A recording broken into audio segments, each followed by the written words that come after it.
नारायणं नमस्कृतं नरं चैव नरोत्तमं देवीं सरस्वतीं चैव ततो जयो मुदीरयेत्।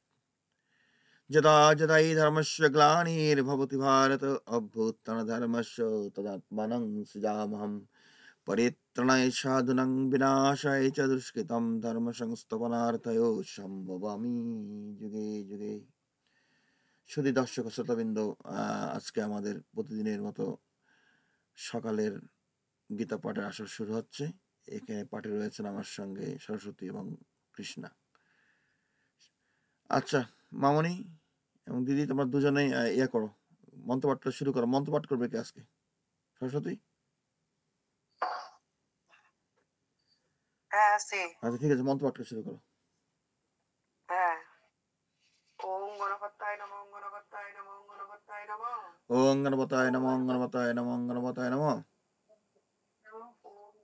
ওম নমঃ শিবায়, ওম নমঃ শিবায়, ওম নমঃ শিবায়। ওং নমঃ শিবায়, ওং নমঃ শিবায়, ওং নমঃ শিবায়। ওম নমো ভগবতে বাসুদেবায়, ওম নমো ভগবতে বাসুদেবায়, ওম নমো ভগবতে বাসুদেবায়। ওং নমো ভগবতে বাসুদেবায়, ওং নমো ভগবতে বাসুদেবায়, ওং নমো ভগবতে বাসুদেবায়। ওম শ্রীকৃষ্ণায় নমঃ, ওম শ্রী গোবিন্দায় নমঃ, ওম শ্রী বাসুদেবায় নমঃ। ওং শ্রীকৃষ্ণায় নমঃ, ওং শ্রী গোবিন্দায় নমঃ, ওং শ্রী বাসুদেবায় নমঃ। ওম শ্রীকৃষ্ণায় নমঃ, ওম শ্রী গোবিন্দায় নমঃ, ওম শ্রী বাসুদেবায় নমঃ। ওং শ্রীকৃষ্ণায় নমঃ, ওং শ্রী গোবিন্দায় নমঃ, ওং শ্রী বাসুদেবায় নমঃ। ওম শ্রী নারায়ণায় নমঃ, ওম শ্রী নারায়ণায় নমঃ, ওম শ্রী নারায়ণায় নমঃ। ওং শ্রী নারায়ণায় নমঃ, ওং শ্রী নারায়ণায় নমঃ, ওং শ্রী নারায়ণায় নমঃ। ওম শ্রী নারায়ণ লক্ষ্মী দেবায় নমঃ, ওম শ্রী নারায়ণ লক্ষ্মী দেবায় নমঃ, ওম শ্রী নারায়ণ লক্ষ্মী দেবায় নমঃ। ওং শ্রী নারায়ণ লক্ষ্মী দেব্যৈ নমঃ, ওং শ্রী নারায়ণ লক্ষ্মী দেব্যৈ নমঃ, ওং শ্রী নারায়ণ লক্ষ্মী দেব্যৈ নমঃ। ওম শ্রী সরস্বত্যায় নমঃ, ওম শ্রী সরস্বত্যায় নমঃ, ওম শ্রী সরস্বত্যায় নমঃ। ওং শ্রী সরস্বত্যায় নমঃ, ওং শ্রী সরস্বত্যায় নমঃ, ওং শ্রী সরস্বত্যায় নমঃ। ওং শ্রী সন্তোষী দেবায় নমঃ, ওং শ্রী সন্তোষী দেবায় নমঃ, ওং শ্রী সন্তোষী দেবায় নমঃ। ওং শ্রী সন্তোষী দেব্যৈ নমঃ, ওং শ্রী সন্তোষী দেব্যৈ নমঃ, ওং শ্রী সন্তোষী দেব্যৈ নমঃ। ওং শ্রী সন্তোষী দেবায় নমঃ। ওং শ্রী সম্মুখায় নমঃ, ওং শ্রী সম্মুখায় নমঃ, ওং শ্রী সম্মুখায় নমঃ। ওং শ্রী সন্মুখায় নমঃ, ওং শ্রী সন্মুখায় নমঃ, ওং শ্রী সম্মুখায় সন্মুখায় নমঃ, নমঃ। শ্রী সম্মুখায় নমঃ। ওং শ্রী হনুমতায় নমঃ, ওং শ্রী হনুমতায় নমঃ, ওং শ্রী হনুমতায় নমঃ। ওং শ্রী হনুমতে নমঃ, শ্রী হনুমতে নমঃ, শ্রী হনুমতে নমঃ। ওং শ্রী পিতা পিতৃপুরুষভ্যায় নমঃ, ওং শ্রী মাতা মাতৃপুরুষভ্যায় নমঃ। ওং শ্রী পিতা পিতৃপুরুষভ্যায় নমঃ, ওং শ্রী মাতা মাতৃপুরুষভ্যায় নমঃ। ওং শ্রী পিতা পিতৃপুরুষভ্যায় নমঃ, ওং শ্রী মাতা মাতৃপুরুষভ্যায় নমঃ। ওং শ্রী পিতা পিতৃপুরুষভ্যায় নমঃ, শ্রী মাতা মাতৃপুরুষভ্যায় নমঃ। ওং শ্রী গোমাতায় নমঃ, ওং শ্রী গোমাতায় নমঃ, ওং শ্রী গোমাতায় নমঃ। ওং শ্রী গোমাতায় নমঃ, ওং শ্রী গোমাতায় নমঃ, ওং শ্রী গোমাতায় নমঃ। ওং শ্রী তুলসী দেবায় নমঃ, ওং শ্রী তুলসী দেবায় নমঃ, ওং শ্রী তুলসী দেবায় নমঃ। ওং শ্রী তুলসী দেবায় নমঃ, শ্রী তুলসী দেবায় নমঃ, শ্রী তুলসী দেবায় নমঃ। ওং শ্রী দুর্গতি নাশিনী নমঃ, ওং শ্রী দুর্গতি নাশিনী নমঃ, ওং শ্রী দুর্গতি নাশিনী নমঃ। ওং শ্রী দুর্গতি নাশিনী নমঃ, শ্রী দুর্গতি নাশিনী নমঃ, শ্রী দুর্গতি নাশিনী নমঃ। ওং শ্রী দুর্গায় নমঃ, ওং শ্রী দুর্গায় নমঃ, ওং শ্রী দুর্গায় নমঃ। ওং শ্রী দুর্গায় নমঃ, শ্রী দুর্গায় নমঃ, শ্রী দুর্গায় নমঃ। ওং শ্রী কালিকায় নমঃ, ওং শ্রী কালিকায় নমঃ, ওং শ্রী কালিকায় নমঃ। ওং শ্রী কালিকায় নমঃ, শ্রী কালিকায় নমঃ, শ্রী কালিকায় নমঃ। ওং শ্রী চণ্ডিকায় নমঃ, ওং শ্রী চণ্ডিকায় নমঃ, ওং শ্রী চণ্ডিকায় নমঃ।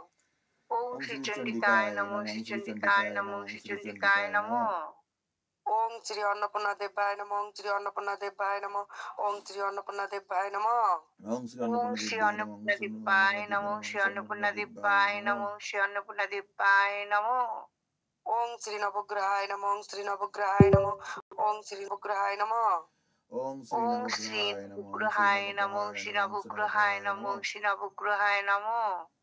ওং শ্রী সর্বদেবতায় নমঃ, ওং শ্রী সর্বদেবতায় নমঃ, ওং শ্রী সর্বদেবতায় নমঃ।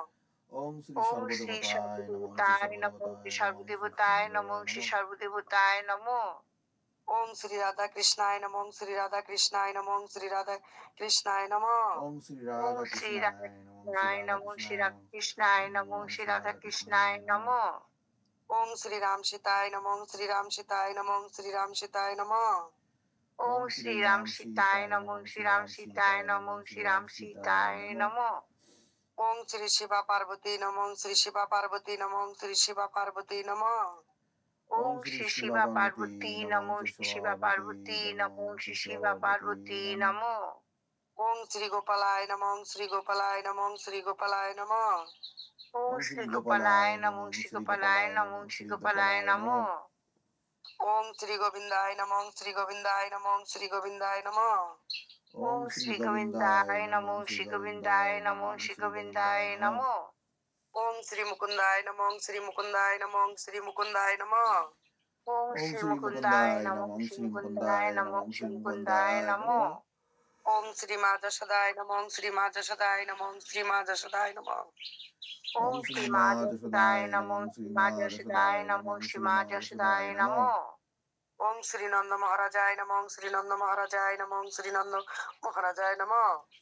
ওম ওং শ্রী শ্রী নন্দ নন্দ মহারাজায় নমঃ, ওম মহারাজায় শ্রী নমঃ, নন্দ ওং শ্রী মহারাজায় নন্দ নমঃ, মহারাজায় নমঃ, ওং ওম শ্রী শ্রী নন্দ নন্দ মহারাজায় মহারাজায় নমঃ। নমঃ।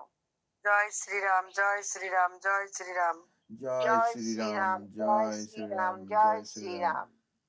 জয় হনুমান, জয় হনুমান, জয় হনুমান। জয় জয় হনুমান, হনুমান, জয় জয় হনুমান, হনুমান, জয় জয় হনুমান। হনুমান। সীতারাম, সীতারাম, সীতারাম। সীতারাম, সীতারাম, সীতারাম, সীতারাম, সীতারাম। সীতারাম। ধর্মের জয় হোক, ধর্মের জয় হোক, ধর্মের জয় হোক। ধর্মের ধর্মের জয় জয় হোক, হোক, ধর্মের ধর্মের জয় জয় হোক, হোক, ধর্মের ধর্মের জয় জয় হোক। হোক। বিশুদ্ধ সনাতন ধর্ম মন্দিরের জয় হোক, বিশুদ্ধ সনাতন ধর্ম মন্দিরের জয় হোক, বিশুদ্ধ সনাতন ধর্ম মন্দিরের জয় হোক। বিশুদ্ধ সনাতন বিশুদ্ধ ধর্ম সনাতন মন্দিরের জয় ধর্ম হোক, বিশুদ্ধ মন্দিরের সনাতন জয় ধর্ম হোক, মন্দিরের বিশুদ্ধ জয় হোক, সনাতন ধর্ম মন্দিরের জয় জয় হোক, হোক, বিশুদ্ধ বিশুদ্ধ সনাতন সনাতন ধর্ম ধর্ম মন্দিরের মন্দিরের জয় জয় হোক। হোক। আনন্দময় অনন্ত জীবন ও দর্শন মন্দিরের জয় হোক, আনন্দময় অনন্ত জীবন ও দর্শন মন্দিরের জয় হোক, আনন্দময় অনন্ত জীবন ও দর্শন মন্দিরের জয় হোক। অনন্ত আনন্দময় অনন্ত জীবন ও আনন্দময় দর্শন জীবন ও মন্দিরের জয় দর্শন হোক। মন্দিরের জয় হোক, অনন্ত আনন্দময় অনন্ত আনন্দময় জীবন ও জীবন ও দর্শন দর্শন মন্দিরের জয় জয় হোক, হোক। অনন্ত আনন্দময় জীবন ও দর্শন মন্দিরের জয় হোক। হ্যাঁ, অনন্ত আনন্দময় অনন্ত জীবন ও দর্শন মন্দিরের জয় হোক। আচ্ছা আচ্ছা, শুধু আজকে আমরা গীতার আলোচনা করব। আমরা গীতার প্রথম অধ্যায় ইতিমধ্যে আলোচনা করছি কিছুটা আর কি, আমি পুরো আলোচনা করিনি, কারণ আমি যে পুঙ্খানুপুঙ্খভাবে আলোচনা করতে যাই অনেক সময় লাগবে। আমার কথা, আমাদের এই এই যে স্কুলটা, এটা দীর্ঘমেয়াদী। এটা কেউ কখনো গীতা এক দুইটা ভিডিও দেখে গীতা কখনো জানতে পারে না, কেউ গীতা একবার পড়ে গীতাকে আয়ত্ত করতে পারবে না। গীতার জ্ঞান আয়ত্ত করার জন্য এটা একটা লাইফ টাইম প্রসেস, মানে সারা জীবন, এবং শুধু সারা জীবন না, যারা পুণ্যজন্ম বিশ্বাস করে অনেক জন্ম চলে যেতে পারে, অনেক জন্ম লাগতে পারে। কিন্তু আমি অনেকবার চিন্তা করছি, চিন্তা করে ভেবে দেখছি যে গীতার যে নিষ্কাম কর্মযোগের কথা বলা হয়েছে, যারা নিষ্কাম কর্ম করবে তারাই সব থেকে বেশি লাভবান। এটা সেটা আমি পরে ব্যাখ্যা করবো কেন। আমি এটুকু বলতেছি যে এ জন্ম পূর্বজন্ম আমি যদি জীবনের ঈশ্বরের সঠিক পথটা বেছে নেই, তার পথে আমি চলা শুরু করি, তাহলে পথের শেষ প্রান্তে আমি কখন গিয়ে পৌঁছবো সেটা আসলে কোনো ব্যাপার না। কারণ কি, গীতা জ্ঞান প্রয়োগ করলে জীবনটা একটা অত্যন্ত আনন্দদায়ক হয়, জীবনে চলার পথ অত্যন্ত সুগময়, মানে সহজ হয়। আমরা জীবনে সুখ অনুভব করি, চলার পথ সুগময় সহজ হয়, এবং আমরা অনেক জ্ঞান অর্জন লাভ করি। অতএব ভাওতাবাজি ছেড়ে দিয়ে, আমার কথা, ভগবানের যে কথা মুখনিসৃত বাণী হলো, গীতা শাস্ত্র হলো মুখনিসৃত বাণী, এই বাণীকে আমরা স্মরণ করে মেনে আমরা দিন অতিবাহিত করি। তা আমরা গীতার দ্বিতীয় অধ্যায় শুরু করলে প্রথম থেকে আমরা শুরু করবো না, কারণ এটা আমার স্বভাব না, আমি গীতা সাধারণত ধারাবাহিকভাবে পড়ে আসি। হ্যাঁ, কারণ আমার কথা মেইন পয়েন্টগুলো তুলে ধরা। তবে প্রথম থেকে আমরা শুরু করব পরে। আজকে আমরা গীতার দ্বিতীয় অধ্যায়ের 39 নম্বর শ্লোক থেকে শুরু করব। প্রথম থেকে 39 পর্যন্ত 38 পর্যন্ত ভগবান আত্মতত্ত্ব সম্বন্ধে গীতায় বলছে যে, হে অর্জুন, যে আমরা তত্ত্ব তো সবাই আত্মা, এই আত্মা সবার শরীরের মধ্যে, সবার জীবের মধ্যে সর্বভূতে অবস্থান করতেছে, এই আত্মার জন্ম নাই, মৃত্যু নাই, ক্ষয় নেই, আত্মা সদা একরকম। হ্যাঁ, একটা সেটা আত্মতত্ত্ব সম্বন্ধে একটা বিশ্লেষণ করে গেছে, কিন্তু আমরা এখন যোগ তত্ত্ব সম্বন্ধে, নিষ্কাম কর্মতত্ত্ব সম্বন্ধে শুরু করব। হ্যাঁ, আমরা প্রথমে গীতার যে আত্মতত্ত্ব সম্বন্ধে যে ভগবান অনেক কথা বলে গেছে, হ্যাঁ, সেগুলো আলোচনা করব। আর কিছু শ্লোক গীতার যে যোগের সংজ্ঞাটা দিয়েছে ভগবান, এবং নিষ্কাম কর্ম কি সেটাকে শুরু করবো। আসলে দ্বিতীয় অধ্যায়ের 39 শ্লোকটা শুরু করো, আর কানটা খাড়া রাখবা পড়ে যাওয়ার সময়, যেন আমি যেন থামাইতে বলবো থামে যাবা। হুম, একটা শ্লোক পড়ো, দুইটা শ্লোক পর আমি থামতে যখন বলবো থামবা। হ্যাঁ, পড়ো দ্বিতীয় অধ্যায় 39 শ্লোক থেকে কে পড়বে? সরস্বতী না কৃষ্ণাদি পড়বে? কে পড়বে? কৃষ্ণাদি পড়ো।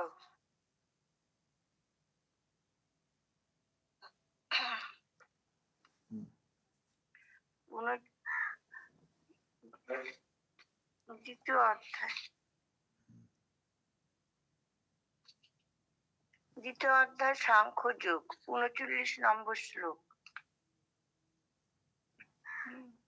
সাংখ্য অর্থাৎ তত্ত্বজ্ঞানীর উপদেশ তোমাকে বলিলাম, এবার কর্মযোগের বিষয় শোনো। হ্যাঁ থামো, হে হ্যাঁ পার্থ।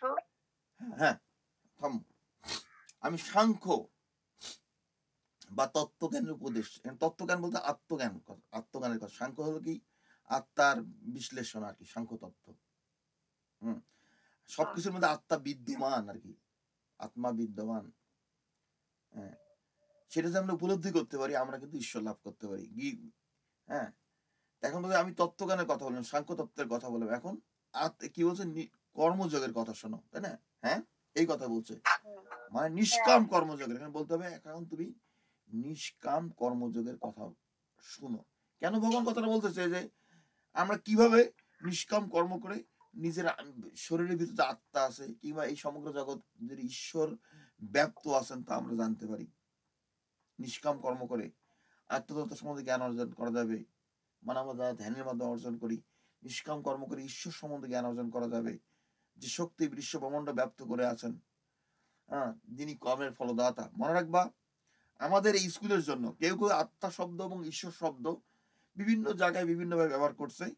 আমি অনেক সময় আত্মা, ঈশ্বর, ভগবানকে এক বলে ব্যবহার করি। এই শব্দ তিনটাকে আমিও ব্যবহার করি, একই অর্থে বোঝাই যে অর্থ এক।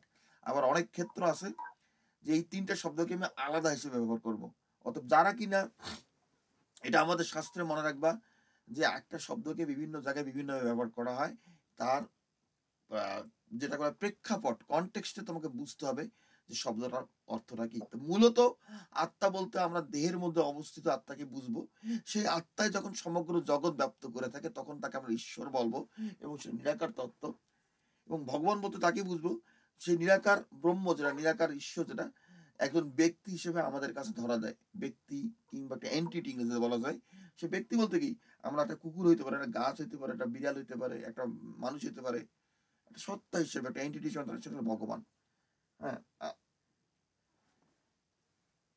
তা আত্মতত্ত্ব, ঈশ্বর তত্ত্ব এবং ভগবত তত্ত্ব সম্বন্ধে আমি অন্য ভিডিওতে আলোচনা করছি, আবার করবো। এখন পরের শ্লোকে যাও, ঠিক আছে? হ্যাঁ, কি বলতেছে তারপর বলো পরেরটা। এই নিষ্কাম কর্ম করিলে তাহা কখনো বিফল হয় না, যাহাতে কোনো পাপও হয় না। তাহাতে তোমার এই কর্ম অল্পতা দ্বারাও মহাভয় হইতে পরিত্রাণ। হ্যাঁ থামো, তাহলে এখন থামো। এই নিষ্কাম কর্ম করিলে তাহাতে কোনো বিফল হয় না, একেবারে সত্য কথা। আমাদের মনটা যখন নিষ্কাম কর্ম করা অর্থটা কি জানো? যে ফলের আশা কোনো কর্ম না করা, ফলের আশায়। আমাদের সবার মধ্যেই, শুনো, আমি 20 বছরের উপরে হয়ে গেল, প্রায় 23 বছর ধরে গীতা পাঠ করি। আমি কিন্তু প্রথম দিকে কিন্তু গীতার জ্ঞান যখন প্রয়োগ করতাম, বেশি কিন্তু যত্ন সহকারে করছি। মাঝের কটা বছর একটু উল্টাপাল্টা হয়েছে, একটু কারণ আছে সেটা, কারণ আমি প্রফেশন চেঞ্জ করছিলাম। তো যাই হোক, আমি এটুকু জানি যে মনটাকে যখন আমার মধ্যে, আমি মনটাকে পরিপূর্ণভাবে ঈশ্বরে সমর্পিত করতে পারি। আমাকে মন স্থির করাতেই নয় যে আমাকে সে এই যুদ্ধক্ষেত্রে গিয়ে যুদ্ধ করতেছে আমার জীবন চলে যাবে, না, তো কোনো দরকার নাই, ওগুলো অত ভাবা দরকার নাই। আমার সাধারণ যে কাজ করি, যেমন আমাকে একটা জায়গায় আজকে যাইতে হয়েছিল একটা কাজের জন্য, আমাকে সেখানে লাগবে 15-20 মিনিট, গিয়ে দেখি শত শত লোকের ভিড়, আমাকে 3 ঘন্টা দাঁড়ায় থাকতে হয়েছে, জানো? 3 ঘন্টা, তারও বেশি বসে থাকতে হয়েছে, যেখানে 15 মিনিট, আধা ঘন্টা, 1 ঘন্টার মধ্যে কাজটা হয়ে যাওয়ার কথা। আর আমি খেয়ে যাইনি, আমি ঘুমাইনি, আমার বাসায় এসে একটু শরীরে রিল্যাক্স করার কথা ছিল, কারণ আমার সন্ধ্যাবেলা একটা জায়গায় যাওয়ার কথা ছিল। পরে আমি সেই কাজ টাজ করে সবকিছু করে আমাকে বাসায় ফিরতে ফিরতে বিকাল 4:30 বেজে গেছে। আমি ঘুমায় পড়ছি, সন্ধ্যা আমার কাজে যাওয়া হয়নি, কারণ আমার সারারাত্রি ঘুম হয় নাই। আমি ঘুমায় পড়লাম, একটু দেখলাম যে না ঘুমায় শরীরটা ইয়ে করে, হ্যাঁ একেবারে ক্লান্তি হলে পারে খুব অসুবিধা হয় শরীরের জন্য, বেশি কাজ করা ঠিক না। তো যাই কেন কথাগুলো বলি, যে আমাদের জীবনে আমরা দেখো বিভিন্ন সমস্যার মধ্যে, মানে যে কোনো জায়গায় গেলে একটা সমস্যার সম্মুখীন হয়, সেখানে মনের ভিতরে অস্থিরতা আসা একটা খুবই স্বাভাবিক ব্যাপার। আর মন যখন অস্থির হয়, মনের ভিতরে যখন চঞ্চলতা চলে আসে, তখন আর নরকে পরিণত হয়, কিন্তু নারকীয় পরিস্থিতি সৃষ্টি হয়। ওই যে ভগবান বলছে গীতার ধৈর্যশীল সহনশীল, ধৈর্য সহকারে আমি বসেছিলাম সেখানে, বিশ্বাস করো আর নাই করো, 3টা ঘন্টার উপরে। হ্যাঁ, আর সেই বিল্ডিংটা এত গরম যে একেবারে বাইরে ঠান্ডা ভিতরে গরম, মানে আমি গরমেও একেবারে অস্থির হয়ে গেছি সেখানে, কাপড় পরে গিয়ে হিট। এখানকার কি একটা সমস্যা কি, এই যে বিভিন্ন বিল্ডিং এ যখন হিট চালায়, হিট গুলো অত্যন্ত খুব বেশি হিট হয় এখানে। হ্যাঁ, একটা অস্থিরতা লাগে, কিন্তু ওই আমি ন্যাচারাল হিট ন্যাচারাল কোল্ড সেগুলো সহ্য করতে পারি, কিন্তু আর্টিফিশিয়াল কৃত্রিম যেগুলো, কৃত্রিম এসির বাতাস, কৃত্রিম তাপ, এগুলো আমার ভালো লাগে না, এগুলোর কাছে খুব খারাপ লাগে আমার কাছে কৃত্রিম জিনিস। তা যাই হোক, ধৈর্য সহকারে আমি বসেছিলাম। গীতা বলছে সহনশীল ধৈর্যশীল। হ্যাঁ, হ্যাঁ, এবং ধৈর্য কি করে, আমাদের মনটাকে স্থির করে। মন যখন স্থির হবে, তখন আমাদের একটা আত্মার যে আনন্দ সেটা ভোগ করা যায়, এবং আমরা বাধাটাকে অতিক্রম করি। আমাদের কিন্তু রোগ ব্যাধি জীবনে হয়, যাদেরই সবারই রোগ ব্যাধি, সেইটার কারণে মূল কারণ কি, আমাদের মনের অস্থিরতার জন্য দেহের মধ্যে মনের অস্থিরতাটা গিয়ে তার প্রভাবটা দেহের উপর গিয়ে পড়ে, তার থেকে আমাদের রোগ ব্যাধি হয়, বিশ্বাস করো আর নাই করো। হ্যাঁ, তো যাই হোক, আমাদেরকে সবসময় নিষ্কাম ভাবে কর্ম করতে হবে, এবং ভগবান হচ্ছে নিষ্কাম কর্মের কখনো বিফল হয় না, তাই তো? যখন নিষ্কাম কর্ম দেখবে মনে একটা আনন্দ আসতেছে, আমাদের বুদ্ধিটা একটা অন্য স্তর থেকে অপারেট করে দেখা দেয়, এটা কখনো বিফল নাই। এবং এর সামান্যতম স্বল্পতার প্রয়োগ, নিষ্কাম কর্মের স্বল্পতা আমাদেরকে মহাভয় থেকে পরিত্রাণ করে। মহাভয় বলতে গেলে ভগবান কি বুঝাচ্ছে, তোমরা কি বুঝতে পারো বলো, কি ভয় মহাভয়? মহাভয় বলতে কি বুঝায়? আমাদের জীবনে জীবের সব থেকে বড় ভয় কোনটা জীবনে? পাপ, আরে পাপ না, মরণ, মরা, মৃত্যু। মৃত্যু, হ্যাঁ, মরণ, মৃত্যু। মৃত্যু। মৃত্যু সবার মধ্যে, মৃত্যু ভয় জীবনে আসে সবার মধ্যে। হ্যাঁ, হ্যাঁ, কেন ভগবান বলছে মহাভয় থেকে পরিত্রাণ হয়, মানে মৃত্যু ভয় থেকে কেন পরিত্রাণ দেয়, কেন বলছে? হ্যাঁ, এর কারণ একটা, কেউ কেউ বলতে পারবো তোমরা, কেন মৃত্যু ভয় থেকে আমাদের পরিত্রাণ হয়, মুক্তি হয়, কেন নিষ্কাম কর্ম করলে? কেউ বলতে পারবা? আচ্ছা, এই কথাগুলো আমি, আজকে রেকর্ডিং হচ্ছে, মনে রাখবা এই কথাগুলো অত্যন্ত গুরুত্বপূর্ণ। যখন নিষ্কাম কর্ম করব, তখন আমাদের মধ্যে আত্মভাব জাগ্রত হয়, মানে আত্মাটা জেগে ওঠে। হ্যাঁ, একটা একটা যে বীজ রোপণ করো, সেখান থেকে মনে একটা চারা বাইরে হলো, চারাটা আস্তে আস্তে বড় একটা গাছ বাইরে হয়, তাই না? তারপর সেখানে গাছ হ্যাঁ, বড় হইতে হইতে সেখানে ফুল বাইরে হয়, ফল বাইরে হয়। নিষ্কাম কর্ম করলে পারে আমাদের মনটা যাদের বিষয়ে আসক্ত, সবারই কম বেশি বিষয় আসক্ত, আমরা বিষয় ব্যক্তি হ্যাঁ, বলতে কি, যে আমি চলছি ফিরছি খাচ্ছি, আমাদের যে চলার যে অস্তিত্ব, এর সঙ্গে বিষয়ের একটা সম্পর্ক আছে। মনে করো আমি জীবনে চলতেছি, হ্যাঁ, আমি মনে করো আমি জীবনে সুখী, সবকিছু আমার জীবনে ভালো যাচ্ছে, হঠাৎ করে দেখা গেল কি, যে আমার ব্যবসা বাণিজ্য বন্ধ হয়ে গেল। কথার কথা মনে করো যে আমার ব্যবসা আছে, ব্যবসা থেকে আয় উন্নতি রোজগার হয়, আমার ব্যবসাটা বন্ধ হয়ে গেল। কিংবা আমার মনে করো চাকরিটা চলে গেল, আয় উন্নতি রোজগার কমে গেল, কিংবা একবারে নাই, তখন কিন্তু মন খারাপ হয়ে যাবে। তাই এর অর্থ কি, আমি এতদিন সুখী ছিলাম, আমার অর্থ টাকা পয়সা ছিল, তার উপরে নির্ভরশীলতা ছিল, মনটা যে সুখ সুখ ছিল, বিষয়ের উপর নির্ভর করে মনে সুখ ছিল। হ্যাঁ, তাই না? সবারই আমাদের কোনো না কোনো বিষয়ের উপর নির্ভরশীলতা আছে। আমি বলতেছি না যে তোমার টাকা পয়সা চাকরি বাকরির দরকার নেই, ব্যবসা বাণিজ্যের দরকার নেই, অবশ্যই আছে। কারণ প্রকৃতির গুণ কর্ম অনুসারে ভগবান 4টা বর্ণ সৃষ্টি করছে, ব্রাহ্মণ ক্ষত্রিয় বৈশ্য শূদ্র।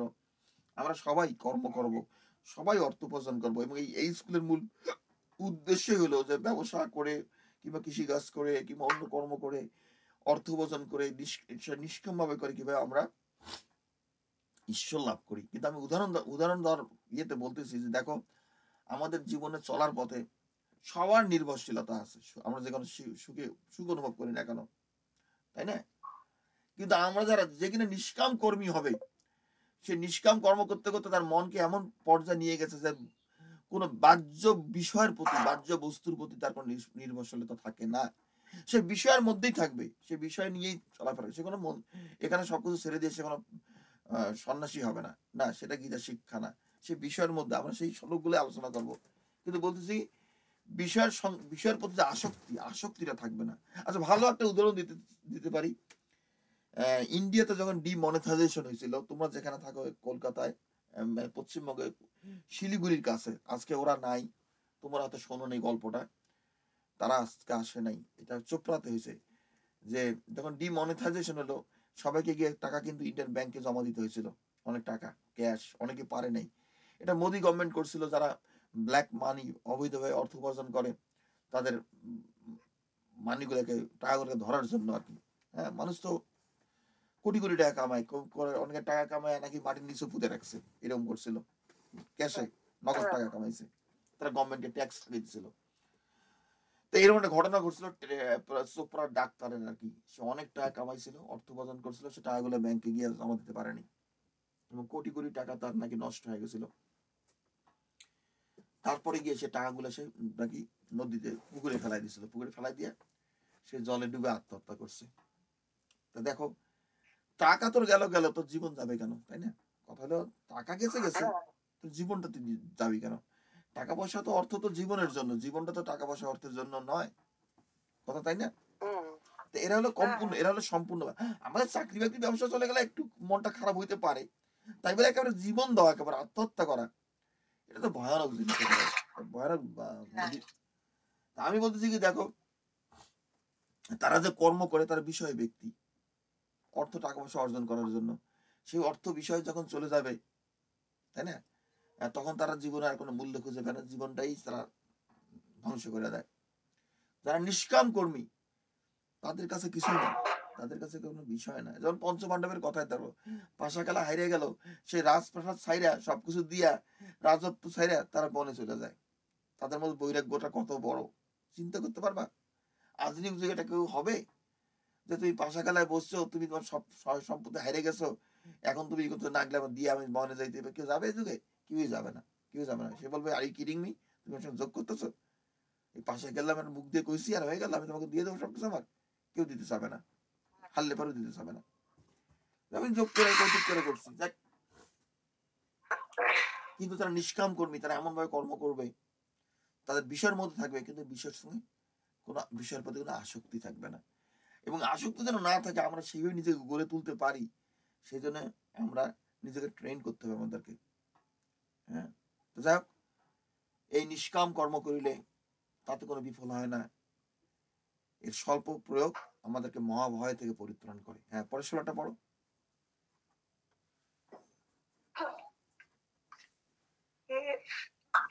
হে অর্জুন, কতকগুলি বিচারবিহীন লোক বেদের কর্মকাণ্ডের কথা মিষ্ট ভাষায় বলে, তাহাদের মতে ইহা ছাড়া অন্য তথ্য নাই।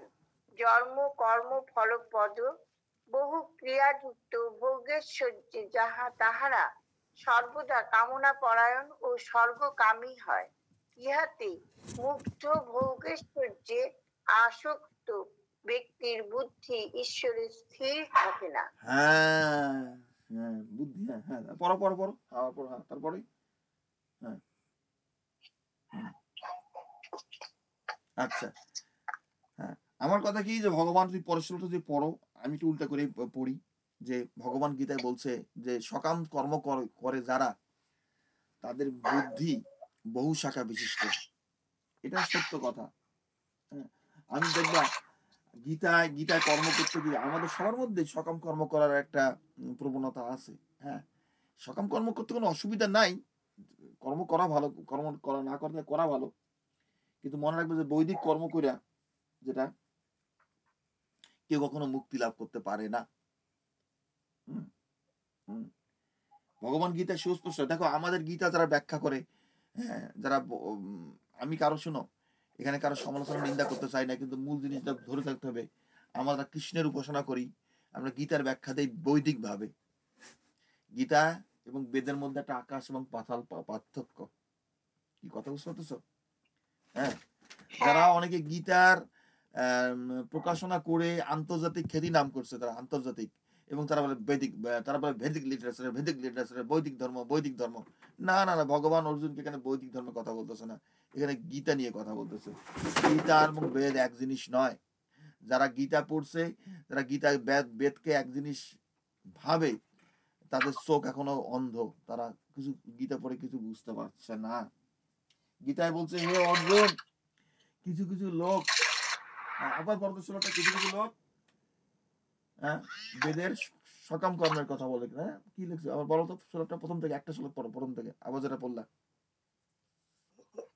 হে অর্জুন, কর্মকাণ্ড ও বেদের ক্রিয়া আমি যে কথাটা বললাম শুনো, শুনো, তুমি যেটা পড়লা আবারও পড়ো, ওই বেদের সম্বন্ধে বলছে। হে অর্জুন, কিছু কিছু লোক বেদের সকাম কর্মের কথা মিষ্টি ভাষায় বলে, আছে না, আছে না? ইহাদের মতে ওই শ্লোকটা পড়ো যেটা পড়লে একটু আগে।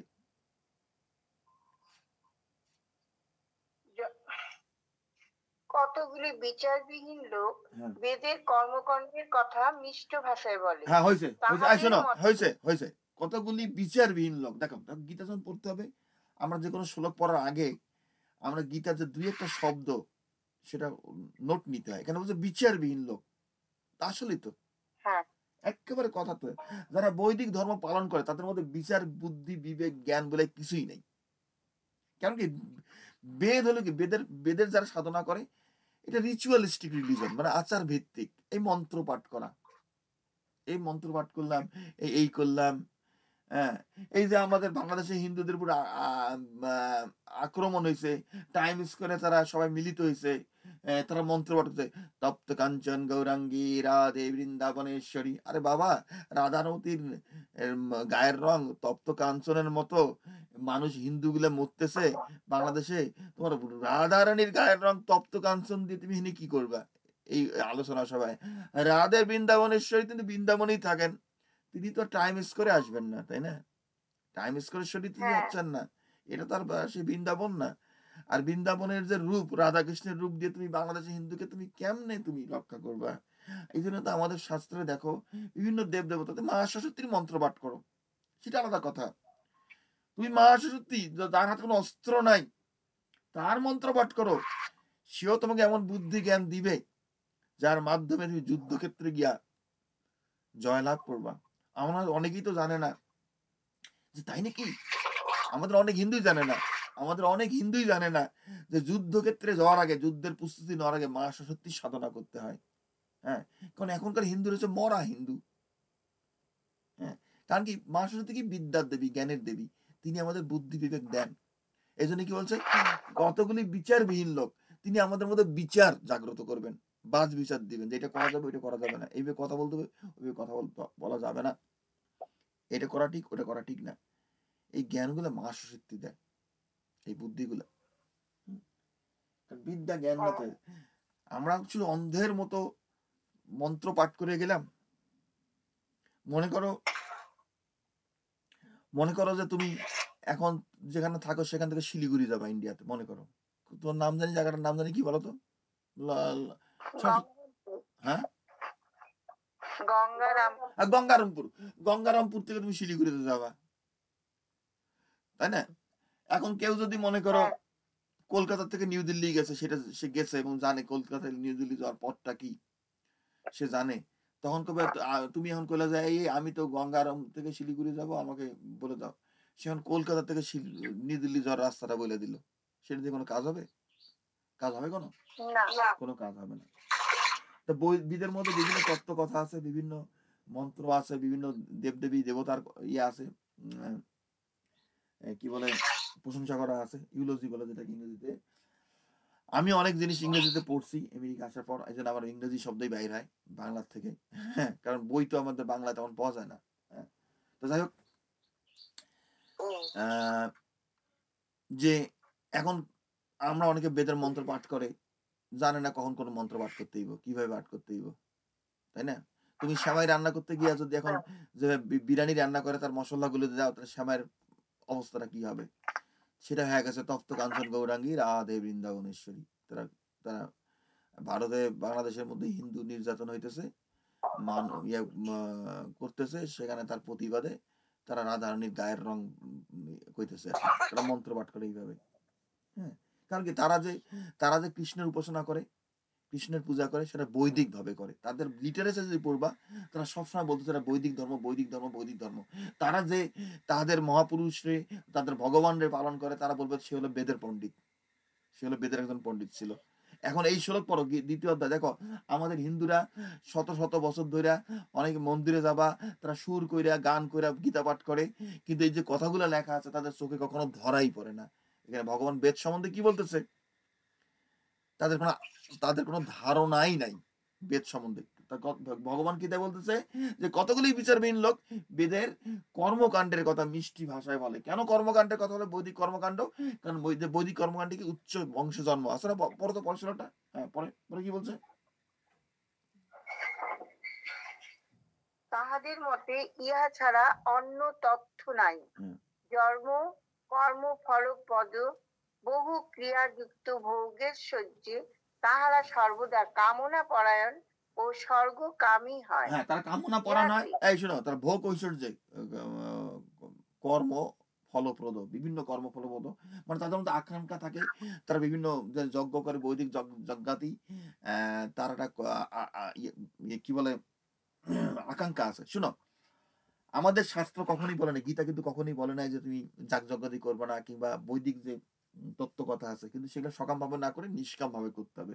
সেইটাই গীতার সামারি। অনেকে গীতা পরে বলে কি যে ভগবান গীতার এক জায়গায় একটা কথা বলতেছে, আর এক জায়গায় অন্য একটা কথা বলতেছে, এটা পরস্পর বিরোধী, যেটা ইংরেজি বলে কন্ট্রাডিক্টরি। মোটেই না, ভগবান গীতা কখনই কন্ট্রাডিক্টরি কথা বলে নাই, কারণ গীতার কথা, গীতার বাণী, গীতার তাৎপর্য সে উপলব্ধি করতে পারে নাই। হ্যাঁ, তো যাই হোক, আমাদের বৈদিক কর্মকাণ্ডে বিভিন্ন আমরা যেন ভোগ ঐশ্বর্য লাভ করি জীবনে, কিংবা আবার পুনর্জন্ম হয়, এবং সেটা উচ্চ বংশ জন্ম হইতে পারে, আমি এটা লাভ করতে পারি, সেটা লাভ করতে পারি, বিভিন্ন তত্ত্ব কথা নিয়ে এই বৈদিক বেদের মধ্যে আছে। তো এতে তাদের মনোমুগ্ধ হয়ে যায় বৈদিক কর্মকাণ্ডে। এতে হয় কি, বৈদিক কর্মকাণ্ড করে, বৈদিক যাগযজ্ঞাতি করে কেউ কখনো মুক্তি লাভ করতে পারে না, সিদ্ধি লাভ করতে পারে না। এই কারণে দেখা যায় আমাদের ভারতবর্ষে হয় কি, হ্যাঁ উল্টাটা হয়ে যায়। যারা ঈশ্বরকে জানতে চায় তারা সবকিছু ত্যাগ করে দেয়, ত্যাগ করে গিয়া তারা সাধু সন্ন্যাসী হয়ে যায়। কিন্তু গীতার দৃষ্টিকোণ থেকে মনে রাখবা যে বেদের যে কর্মকাণ্ডের কথার মধ্যে দান যজ্ঞ তপস্যার কথা আছে, সেগুলো কিন্তু ভগবান কখনোই ত্যাগ করতে বলে নাই। গীতায় ভগবান বলছে যে হে অর্জুন, দান যজ্ঞ তপস্যা, এটা 18 অধ্যায় বলছে, দান যজ্ঞ তপস্যা কখনোই ত্যাগ করতে নাই, কারণ মনীষীদের পবিত্রতা আনয়ন করে রাখায়। মোট কথা, যারা ধ্যান করবে, এই করবে, তাদেরকে বৈদিক কর্মকাণ্ড যেটা বৈদিক যাগযজ্ঞাদি সেটা পালন করতে হবে। হ্যাঁ, তা আগেকার দিন একটা ইয়ে ছিল, সবার মধ্যে ধারণা ছিল যারা উল্টাটা করে আর কি, যারা জ্ঞানকাণ্ডে যায় বেদের, তারা কোনো কর্ম করে না, কোনো যাগযজ্ঞাদি করে না। তাদের কথা, কর্ম করলে, যজ্ঞ করলে কর্মের ফল হবে, সেটা বন্ধনের কারণ হবে। তারা কিভাবে সত্যিকার অর্থে মুক্তি লাভ করতে হয় কিভাবে তারা জানতো না। এই কারণে আমাদের দেশে মানুষজন ত্যাগ করে, ত্যাগ করতে করতে পরনে যে কাপড়টা আছে সেটা ত্যাগ করে তারা ন্যাংটা হয়ে যায়। এই ন্যাংটা সাধু হয়ে গেছে সবাই, এরা সবই ত্যাগী। তারপর তারা না খেয়ে খেয়ে দেহটা শুকায়, মাংসগুলো হাড়ের সঙ্গে লাগায় দেয়। হ্যাঁ, এরকম দেখবে অনেক ছবি আছে। হ্যাঁ, যে সাধু সন্ন্যাসীদের বয়স মাত্র, মানে ওজন মাত্র 30-40 পাউন্ড, মানে একটা শুকায় গেছে, একার কিচ্ছু নাই। এগুলো আমাদের শাস্ত্রের কথা না, এগুলো শাস্ত্রের কখনো বলে নেই, এটা শাস্ত্রের ভুল ব্যাখ্যা। তো যাই হোক, গীতার দৃষ্টিতে যারা যাবে, না করতে কোনো প্রশ্ন এটা না, বরং খাইতে হবে। সেই কথাই বলছে ভগবান যে পরিমিত আহার, পরিমিত নিদ্রা, পরিমিত কর্ম করতে হবে। তাহলে আমাদের পরিমিত চিত্ত বিনোদন, তাহলে আমাদের যোগ সাধনায়, হ্যাঁ, আমরা কর্মের বন্ধন থেকে মুক্তি লাভ করব এবং আমরা ঈশ্বর লাভ করতে পারবো। এবং খাদ্য সম্বন্ধে বলছো, যা খেলে বল বৃদ্ধি পায়, শক্তি বৃদ্ধি পায়, আয়ু বৃদ্ধি পায়, উৎসাহ বাড়ে, উদ্যম বাড়ে, মানে যে কর্মযোগী হবে তার শরীরে শক্তি বৃদ্ধি পাবে, সে এরকম না খেয়ে খেয়ে নিজেকে দুর্বল করবে না, শুকিয়ে যাবে না। এগুলো বাজে শিক্ষা, মোট কথা এটা শাস্ত্র অপব্যাখ্যা, শাস্ত্র অপব্যাখ্যা। এবং মনে রাখবে যে গীতার শিক্ষা নিষ্কাম কর্ম যেটা, সেটা গীতায় ভগবান নিষ্কাম কর্মের কথা বলতেছে। কেন? বেদের যে কর্মকাণ্ড সেটা ত্রিগুণাত্মক মানে প্রকৃতির 3টা গুণ, সত্য রজ তমগুণ। বেদের মধ্যে 3টা গুণকে আলোচনা করা হয়েছে, সত্যগুণের কথা আলোচনা করেছে, রজগুণের কথা আলোচনা করেছে, তমগুণের কথা আলোচনা করা হয়েছে। যে যেটা সাধনা করবে সেই গুণের অধীন হবে, পর সে 16টা পর। কিন্তু ভগবান বলতেছে যে বেদের যে জ্ঞান, বৈদিক যে জ্ঞান, আমি আবারও বলি, শোনো একটু, আমি যদি একটু ফিনিশিং দিতে চাই, যারা বেদের স্টাইলে সাধনা করবে, বেদের স্টাইলে সাধনা করলে, বেদের দিকে লাইনে যদি সাধনা করে, আমাদের দেখা গেছে সাধকরা হয় একটা পথ নেবে, হয় কর্মকাণ্ডে যাবে না জ্ঞান কাণ্ডে যাবে, দুটোকে একসঙ্গে তারা সাধনা করতে পারে না। তা আমি এর আগে বলছি যে এটার উদাহরণ দিছি যে মনে রাখবে কর্মকাণ্ড জ্ঞানকাণ্ড একটা তুলনা করবে একটা পাখির দুইটা পাখার মতো। একটা পাখি যদি একটা হ্যাঁ পাখা কেটে দাও, সে পাখিটা একটা পাখা দিয়ে কিভাবে আকাশে উড়বে, তাই না? তা আজকে আমাদের ভারতীয় হ্যাঁ সাধু সন্ন্যাসী এবং গৃহস্থের ব্যবস্থা হয়েছে সেরকম। যারা গৃহস্থ তারা কর্মকাণ্ডে মন থাকে, তারা ভোগী হয় এবং তাদের মধ্যে স্বার্থপরতা কৃপণতা চলে আসে। বাজারে গেলে পরেই জিজ্ঞাসা করবে, হে ডিমের হালি কত? এ বলে 2 টাকা। না আমি তোকে 1 টাকা 25 পয়সা দেবো। না না না তোকে 2 টাকা। না না 1 টাকা 75 পয়সা কিনতে হবে। না না 1 টাকা 1.5 টাকা দেবো, 1.5 টাকা দেবো, 1.5 টাকা দিবি? আমি নিজে ছোটবেলায় দেখছি বাজারে গেলে পরে। এখন ডিমের হালি অনেক বেড়ে গেছে, 50 60 টাকা 100 টাকা 150 টাকা হয়তো হয়ে গেছে। আমি যখন ছোটবেলায় বাজারে যেতাম তখন ডিম কিনতে পাওয়া যেত, এক হালির দামে ডিমের দাম 2 টাকা। আর ও ও বলবে 1 টাকায় 50 এ দিবি না 2 টাকা? এর পাশে ঘুরবে তারা আধা ঘন্টা ধইরা ওই ডিমটা কেনার জন্য। তারাও কি, যারা গৃহস্থ যারা, তারা এত স্বার্থপর, এত লোভী যে মানুষকে 10 টা পয়সা বেশি দেয়। গরিব কৃষক কত কষ্ট করে একটা জিনিস কিনে নিয়ে আসছে বা তৈরি করে নিয়ে আসছে, এটা বিক্রি করে গিয়া, কারণ অনেকেই কিন্তু খুব গরিব, কিন্তু আমি ছোটবেলায় জানি তো আমাদের দেশের যারা কৃষি এই যে মজুরি, যারা দিন মজুরি দেয়, কিষান বলে, যারা মানুষের বাড়িতে কাজ করে, তখন দেখতাম 10 টাকা 15 টাকা করে 20 টাকা করে পাইতো আর কি। আমার ছোটবেলা থেকে 10 টাকা করে শুরু ছিল। তারা 1 টাকা 2 টাকা দিয়ে সাহায্য করতো না, জানো? একটু বেশি দিবে একটু মানুষকে, একটু গরিব মানুষকে। হয়তো সারাদিন কাজ করে হয়তো 20 টা টাকা পাইলো, সে 20 টা টাকা দিয়ে হয়তো 200 চাল কিনছে, তারপর একটু লবণ আর মরিচ নিয়ে গিয়া ওইটা দিয়েই খাবে তারা, ভাত সিদ্ধ করে ওই মরিচ দিয়েই ভাত খাবে, জানো? এত গরিব মানুষ। কেন কথাগুলো বলি? যে দারিদ্রতার মূল কারণ হলো কি আমাদের শিক্ষা ব্যবস্থা, আমাদের চিন্তা চেতনা। হ্যাঁ, যারা যারা সংসারে হ্যাঁ থেকে কর্ম করে, তাদের মধ্যে একটা লোভ স্বার্থপরতা দেখা দেয় অত্যন্ত, এবং তারা এর কর্মের মাধ্যমেই এই ধরনের কর্ম করে তারা ঈশ্বরকে লাভ করতে পারে না। গীতার অর্থ আমরা কর্ম করে ঈশ্বর লাভ করব।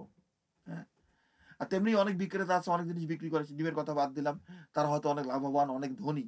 কোন দরিদ্র ব্যক্তি যদি এসে কোনো কিছু কিনতে চায়, তাদেরকে একটু কম টাকায় বিক্রি করবে, সেটাও তারা করে না। চুষে নিবে, মানুষের চুষে খাবে তারা। হ্যাঁ, তো গীতা কি, গীতার কি, আমাদের শাস্ত্রের কথা কি যে ঈশ্বর তো সবার মধ্যেই বিদ্যমান, তাই না?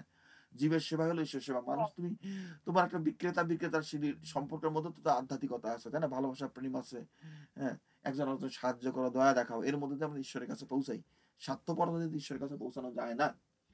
তা যারা গৃহস্থ ছিল, হ্যাঁ তারা অত্যন্ত ওই যে টাকা পয়সার বিষয় সম্পদকে আঁকড়ায় ধরে 2 হাত দিয়া, এবং তারা কর্ম করে তারা কোনো সিদ্ধি লাভ করতে পারে না। আর যারা একেবারে ত্যাগী হয়ে গেছে, সবকিছু ত্যাগ করে একেবারে ল্যাংটা হয়ে চলে যায়। মানে যারা ত্যাগী আর তারা কোনো ভোগই করবে না, তারা ভোগই করবে না। হ্যাঁ আর তাদের মধ্যে 2 একজন যদি বিবাহ করছে, তারা স্ত্রীর সঙ্গে যেটাকে ইংরেজি বলে ম্যারেজকে কনসামেট করা, সেটাও করবে না। মানে হেরা সারা জীবন ব্রহ্মচর্যা করবে, এই করবে সেই করবে। এটা আমাদের সমাজের জন্য একটা ডিজিজ, একটা রোগের মতো। আমাদের বৈদিক ধর্মটাকে তারা 2 একটা জিনিস পইরা বুঝা, তারা একেবারে মাথায় উঠে গেছে, তারা মনে করে আমি পাইয়া গেছি, একেবারে আমি পাইয়া গেছি। আমার চরণে এসে তোমরা সমর্পণ করো, এছাড়া আর কোনো গতি নাই। আর যদি তাদের চরণে সমর্পণ করো, তুমি গতি গতি লাভ করছো। ধ্যান এমন তোমাকে এমন পথ দেখা দিবে যে তুমি কলার পাতার মধ্যে শুয়ে থাকো, তুমি আর কিছু খাইও না, তুমি কিছু করো না, এটা করো না, সেটা করো না, সবকিছু হারাইতে হইব, সবকিছু ত্যাগ করতে হইব। তুমি তারপর দেহটা ত্যাগ করবা, তারপর ধ্যান করবা, ধ্যান করে মুক্তি লাভ করবা। যখন মুক্তি লাভ করছো, তখন আপনার কিছুই নেই, তুমি নির্বাণ লাভ করে ফেলছো। এটা একটা সম্পূর্ণ একটা গাঁজাখড়ি জিনিস। যে মুক্তি লাভ করবে, সে বৈদিক ভাবেও যদি সে মুক্তি লাভ করে, সে কর্মকাণ্ড, বিদার কর্মকাণ্ড এবং জ্ঞানকাণ্ডকে একখানে ব্যবহার করিয়া সাধনা করে সে মুক্তি লাভ করবে। কিন্তু বৈদিক ধর্মাবলম্বী যারা, তারা সেটা পারে নাই, কখনো এ পর্যন্ত পারে নাই। কারণ বেদকে তত্ত্ব তো তারা বুঝতে পারে নাই, এই কারণে। কিন্তু যারা গীতা পড়বে, গীতা জানার পর, বোঝার পর, বৈদিক চিন্তা চেতনার কোনো প্রয়োজন নাই। সেই শ্লোকটা ভগবান বলবে একটু পরেই। হ্যাঁ, বলো আবার পরের শ্লোকটা পড়ো, যে শ্লোকটা পড়ছিল সেটা পড়ো, আবার পড়ো, পড়তে থাকো। হে অর্জুন, কতগুলি বিচারবিহীন লোক হুম বেদের কর্মকাণ্ডের কথা মিষ্ট ভাষায় বলে, তাহাদের মতে ইহা ছাড়া অন্য তথ্য নেই। হুম জন্ম কর্ম ফলপ্রদ বহু ক্রিয়াযুক্ত ভোগেশ্বর্যে তাহারা সর্বদাই কামনা পরায়ণ ও স্বর্গকামী হয়। হুম ইহাতে মুগ্ধ ভোগেশ্বর্যে আসক্ত ব্যক্তির বুদ্ধি ঈশ্বরে স্থির থাকে না। হ্যাঁ, থামো। ইয়াতে যারা এই যে তাদের মধ্যে আসক্তি আছে, যাদের বুদ্ধি কর্মফলে আসক্তি থাকে, তাদের বুদ্ধি কখনো ঈশ্বরে স্থির হয় না। এটা কারণ কি তাদের বুদ্ধিটা তো বিষয়ের মধ্যে। সে তো বিষয় নিয়ে চিন্তা হ্যাঁ, করতেছে। মনটা তো বিষয়ের মধ্যে। কি কথা তাই না? হ্যাঁ, হ্যাঁ। মন হ্যাঁ, হলো তাদের বিষয়। যখন আমরা শোনো আমরা যেকোনো কর্ম করি না কেন, আমরা জানি যে আমার মনের ভিতর কি জাগ্রত হয়েছে। সবার মধ্যে শোনো আমরা সকাম কর্ম করে অভ্যস্ত। এখন অনেকে বলে কি যে আমি তাহলে কেমনে নিষ্কাম করি? না তুমি রাতারাতি নিষ্কাম কর্মী হতে পারবা না। হতে পারবা না। সত্যি কথা বলি। আমি গীতা পাঠ করার পর আমি আ ১ম ৭-৮ বছর আমি নিষ্কাম কর্ম একেবারে 100% এর কাছাকাছি করতে পারতাম। মানে 95% 97% করতে পারতাম। কিন্তু 100% করতে পারি নাই। 100% দিকে যাইতে পারতাম। কিন্তু আমি জানি সেই সময় আমি সেগুলো ব্যাখ্যা করব কেন পারছি সেগুলো আমি অত ডিটেইলস এখন যাব না। কারণ গেলে পরে আলোচনা অন্যদিকে চলে যাবে। আমি জানি যে নিষ্কাম কর্মের মধ্যে যে কি রকম যে আনন্দ আসে সেটা বিশ্বাস করা যায় না। হ্যাঁ? মানে মন যখন ঈশ্বরে স্থির থাকবে 100% মানে কাছাকাছি। হ্যাঁ, যাই হোক মানে প্রচন্ড আনন্দ, প্রচন্ড আনন্দ। সেটা আমি অনেক গল্প আছে সেগুলো বলব। কিন্তু আমার ওই বললাম না 2% 3% ছিল না মন। কারণ স্বাভাবিক। কারণ আমি যে গীতা শুরু করার আগে আমি সারা জীবন তো সকাম কর্ম করছি। করলেও আমি সকাম কর্ম করলেও আমার সকাম কর্ম মধ্যে নিষ্কর্ম ভাব ছিল আমার মধ্যে। সেটাও ছিল। আমি ছোটবেলায় গীতায় পড়ছিলাম স্কুলে যে কর্মণ্যেবাধিকারস্তে মা ফলস্য মা কর্মহেতুর মধ্যে সংঘস্ত কর্মণি কর্মেই তোমার অধিকার কর্মফলের কোনো অধিকার নাই। আমি যখন পড়াশোনা করছি চাকরি বাকরি করছি তেমন কোনো আমার মধ্যে কোনো তেমন কোনো একটা সকাম ভাব ছিল না সত্য কথা। আমার মধ্যে বৈরাগ্য ছোটবেলার থেকে ছিল। তবে আমি পুরোপুরি বৈরাগ্য ছিল না। বৈরাগ্য ছিল। বৈরাগ্যের যে উপাদান সবসময় ছিল। জন্মগতভাবেই ছিল। এবং আমি ধাপে, ধাপে আগাচ্ছি। হ্যাঁ, কিন্তু আমার কথা যেটা যে আমরা যদি কর্ম করতে শিখি নিষ্কামভাবে মনকে কামনা মুক্ত করতে পারি। আমরা ধ্যান করে যেটা অর্জন করব, আমরা কর্ম করেই সেটা অর্জন করতেছি। তার মাঝখানে পার্থক্যটা কি? যারা ধ্যান করে তারা সবকিছু ত্যাগ কইরা ধ্যান করে। আর যারা নিষ্কাম কর্ম করে তারা সবকিছু সঙ্গে নিয়ে নিষ্কাম কর্ম করে। এতে হয় কি? নিষ্কাম কর্মে সিদ্ধি লাভ করলে তুমি অনন্ত জীবনের সন্ধান পাও। কারণ তোমার জীবন থাকে। যারা ধ্যান করে তাদের কোনো জীবন থাকে না। তারা সবকিছু ত্যাগ করে। স্ত্রী ত্যাগ করে, পুত্র ত্যাগ করে, সন্তান ত্যাগ করে, বাপ-মা ত্যাগ করে, সমাজ ত্যাগ করে, বিষয় ত্যাগ করে। পরে নিজের পরনের কাপড়টাও দেখা যায় অনেকে ত্যাগ করে। তারপরে গিয়ে তারা দেহটাও ত্যাগ করে। কারণ না খেয়ে, খেয়ে হ্যাঁ, ওরা নির্বাণ লাভ করে। ওরা নির্বাণ লাভ করে এবং তারা ঈশ্বরকে জানতে পারে না। ঈশ্বর তত্ত্ব সম্বন্ধে। হ্যাঁ? যে আমি এর আগে বলছি যে বৌদ্ধ ধর্ম যারা তারা ঈশ্বরে বিশ্বাস করে না। কারণ ধ্যান করে কখনো ঈশ্বরকে জানা যায় না। ঈশ্বরকে জানতে পারবা না ধ্যানের মাধ্যমে। ঈশ্বরকে জানতে হলে নিষ্কাম কর্ম করতে হবে। এই তত্ত্বগুলা সম্পর্কে আমি পরবর্তী চ্যাপ্টারে ব্যাখ্যা করব। এবং আবারও ব্যাখ্যা করব এই জিনিসগুলা বিশদভাবে। যারা নিয়মিত এই কথাগুলো তোমাদের নিয়মিত শুনতে হবে। কারণ একটা জিনিস ব্যাখ্যা করতে গেলে অনেক জিনিস চলে আসে। সবকিছু ব্যাখ্যা করা যায় না। কেউ ব্যাখ্যা করতে পারবে না। কিন্তু আমি তোমাদেরকে হ্যাঁ, ধরাই দিতেছি জিনিসগুলা। যে মনে রাখবা ধ্যান করে কখনো ঈশ্বরকে জানা যায় না। ঈশ্বরকে কখনো এজন্য অনেকে বলে আমি নাস্তিক, আমি ঈশ্বরে বিশ্বাস করি না। ভালো কথা। কেন জানা যায় না আমি এগুলো ব্যাখ্যা করছি এর আগে আমি পরে ব্যাখ্যা করব। আমি যাব না ওইদিকে এখন। আমি গীতা এবং বেদের পার্থক্যটা তুলে ধরার চেষ্টা করতেছি। হুম? হ্যাঁ, হ্যাঁ। তা ভোগ ঐশ্বর্যে যাদের মন আসক্ত তাদের বুদ্ধি ঈশ্বরে স্থির হয় না। এর অর্থ কি? আমাদের মনকে আমাদের বুদ্ধিকে ঈশ্বরে স্থির করতে হলে আমাদের নিষ্কাম কর্ম করতে হবে। এটা হলো গীতার কথা। মনে রাখবা গীতায় যে নিষ্কাম কর্মের কথা বলা হয়েছে এই নিষ্কাম কর্মের আরেকটা নাম কি বলছি? এর আগে তোমাদের আমি শিখাইছি কিন্তু। মনে আছে কারো? নিষ্কাম কর্মের আরেকটা নাম কি? গীতা কি বলে? বুদ্ধি, বুদ্ধি কি? বুদ্ধি কি? বুদ্ধি? হীন, না বুদ্ধিযোগ। নিষ্কাম করার আরেকটা নাম হলো বুদ্ধিযোগ। বুদ্ধিযোগ। বুদ্ধিযোগ। বুদ্ধির মাধ্যমে, হ্যাঁ, বুদ্ধির সাহায্যে। শোনো, একটু আগে তোমার বললাম কিছু, কিছু বিচারবিহীন লোক বেদের কর্মকাণ্ডের কথা মিষ্টি ভাষা বলে। তারা মানে তারা সকাম কর্ম করে। মিষ্টি ভাষা বলে তাদের মধ্যে বিচার বিবেক বুদ্ধি নেই।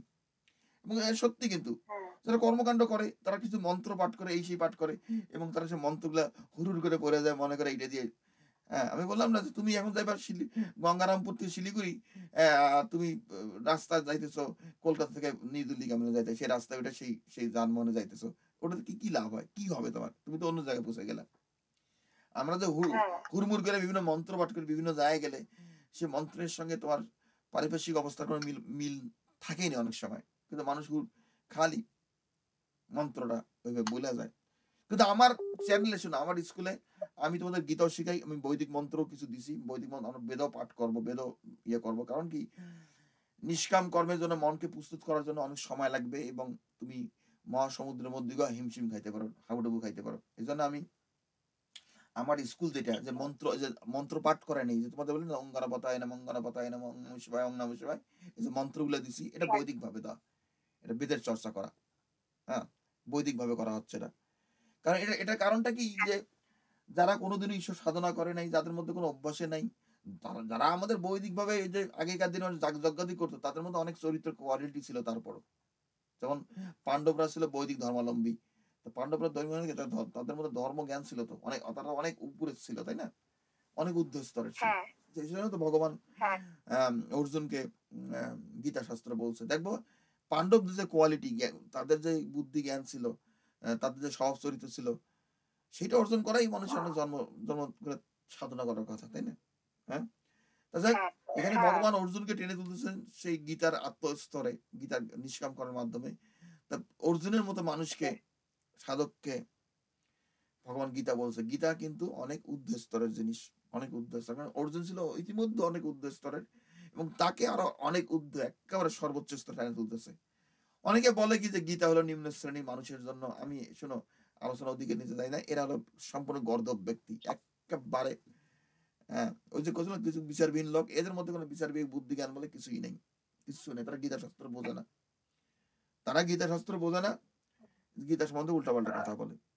হম, গীতা হলো হুম, সার্বজনীন ধর্মগ্রন্থ, সবার জন্য, সর্বস্তরের মানুষের জন্য। গীতার বাণী অমৃত বাণী, এবং এই বাণীর প্রতি, এই কথার প্রতি, ভগবানের মুখস্থ বাণীর প্রতি যেন আমাদের শ্রদ্ধাবোধ জাগ্রত হয়, সেই জন্য আমি স্কুলটা তৈরি করছি।